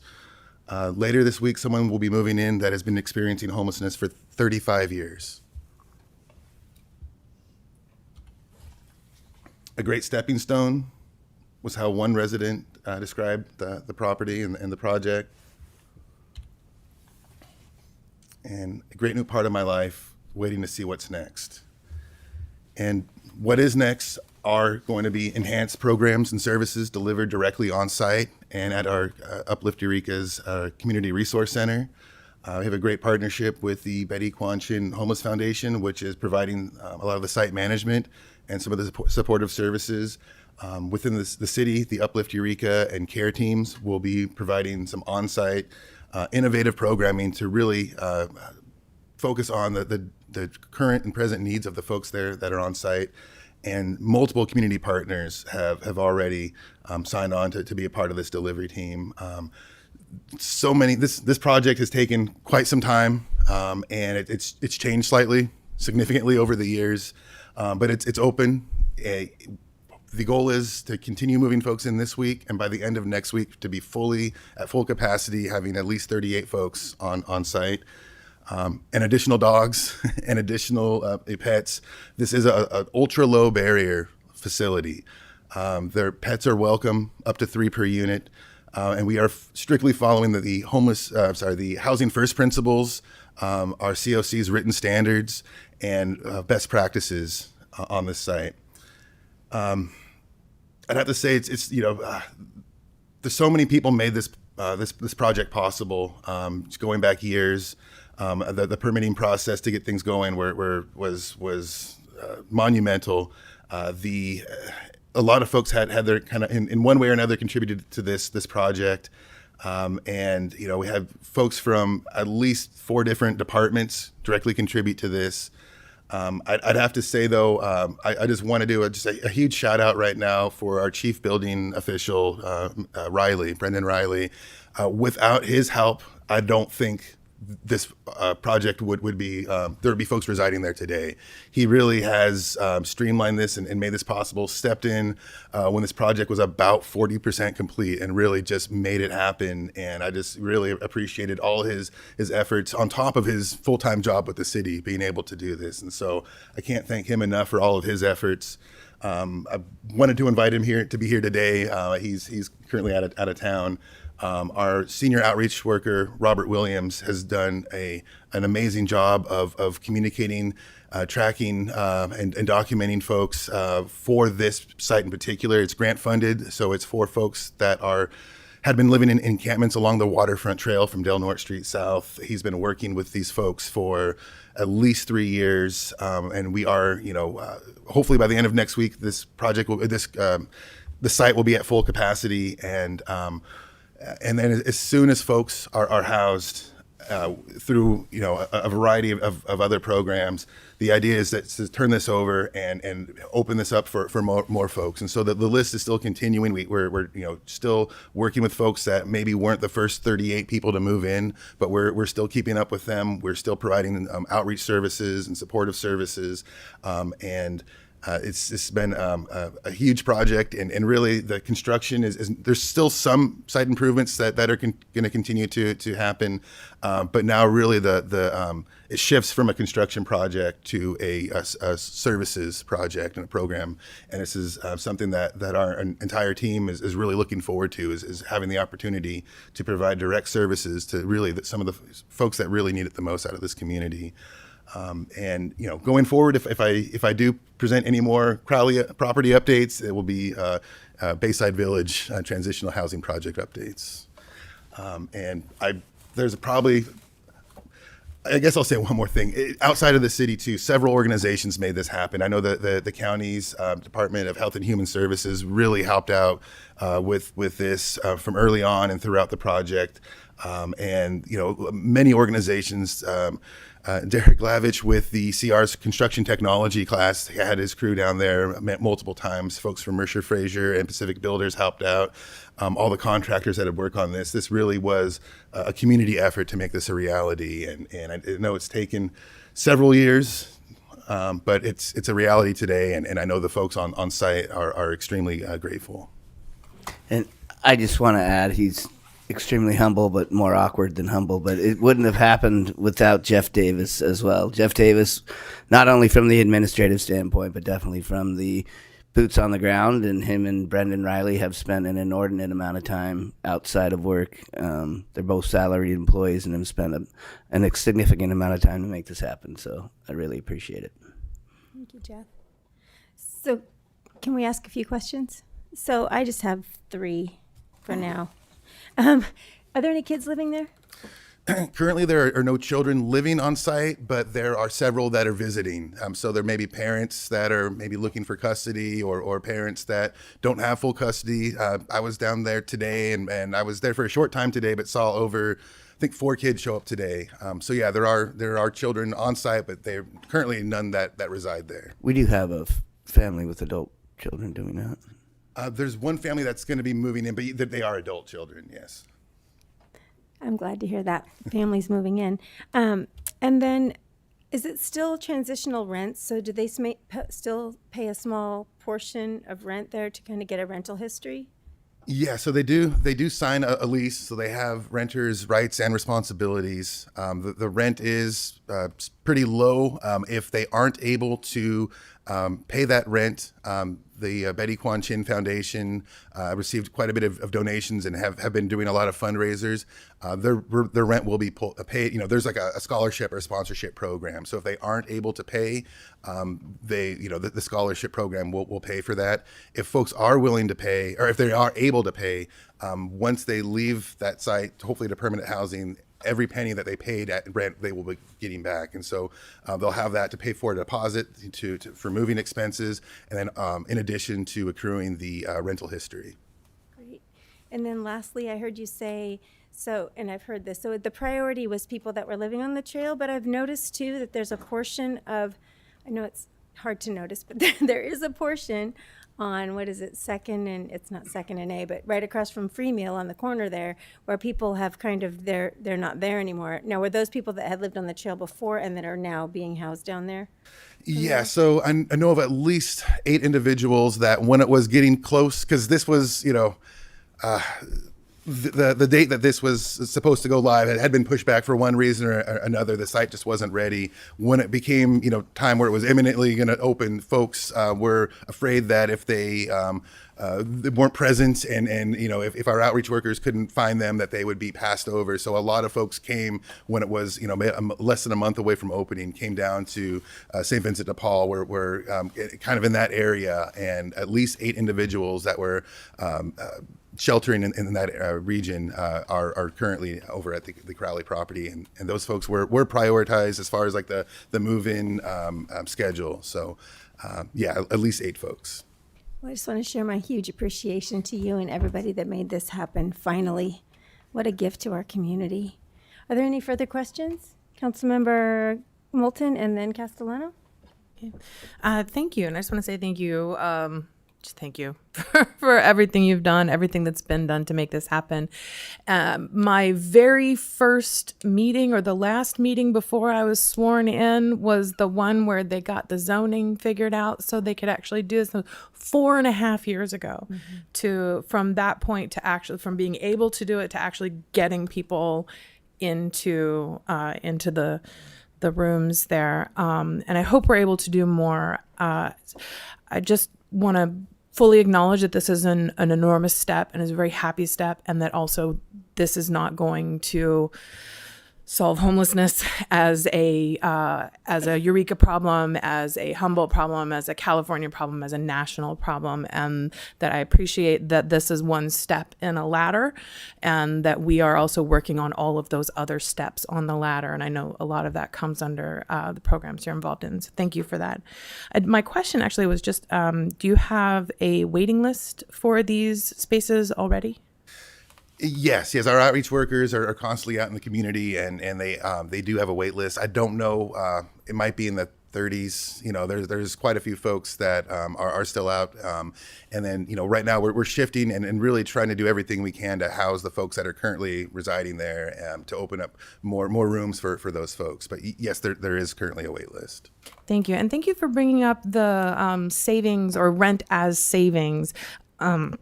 Worked with an organization that did that for transitional age youth coming out of foster care. Basically taught them, the skill of being able to pay rent, but then turning that back over to them. So because move-in costs can be daunting or prohibitive for a lot of folks. So thanks for pointing that out.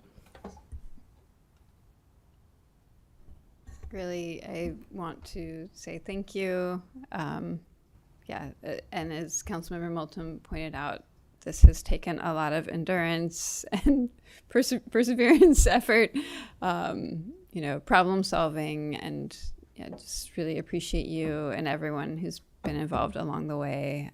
Thank you also, City Manager Slattery, for helping, for sure doing a lot to support seeing this through. I'm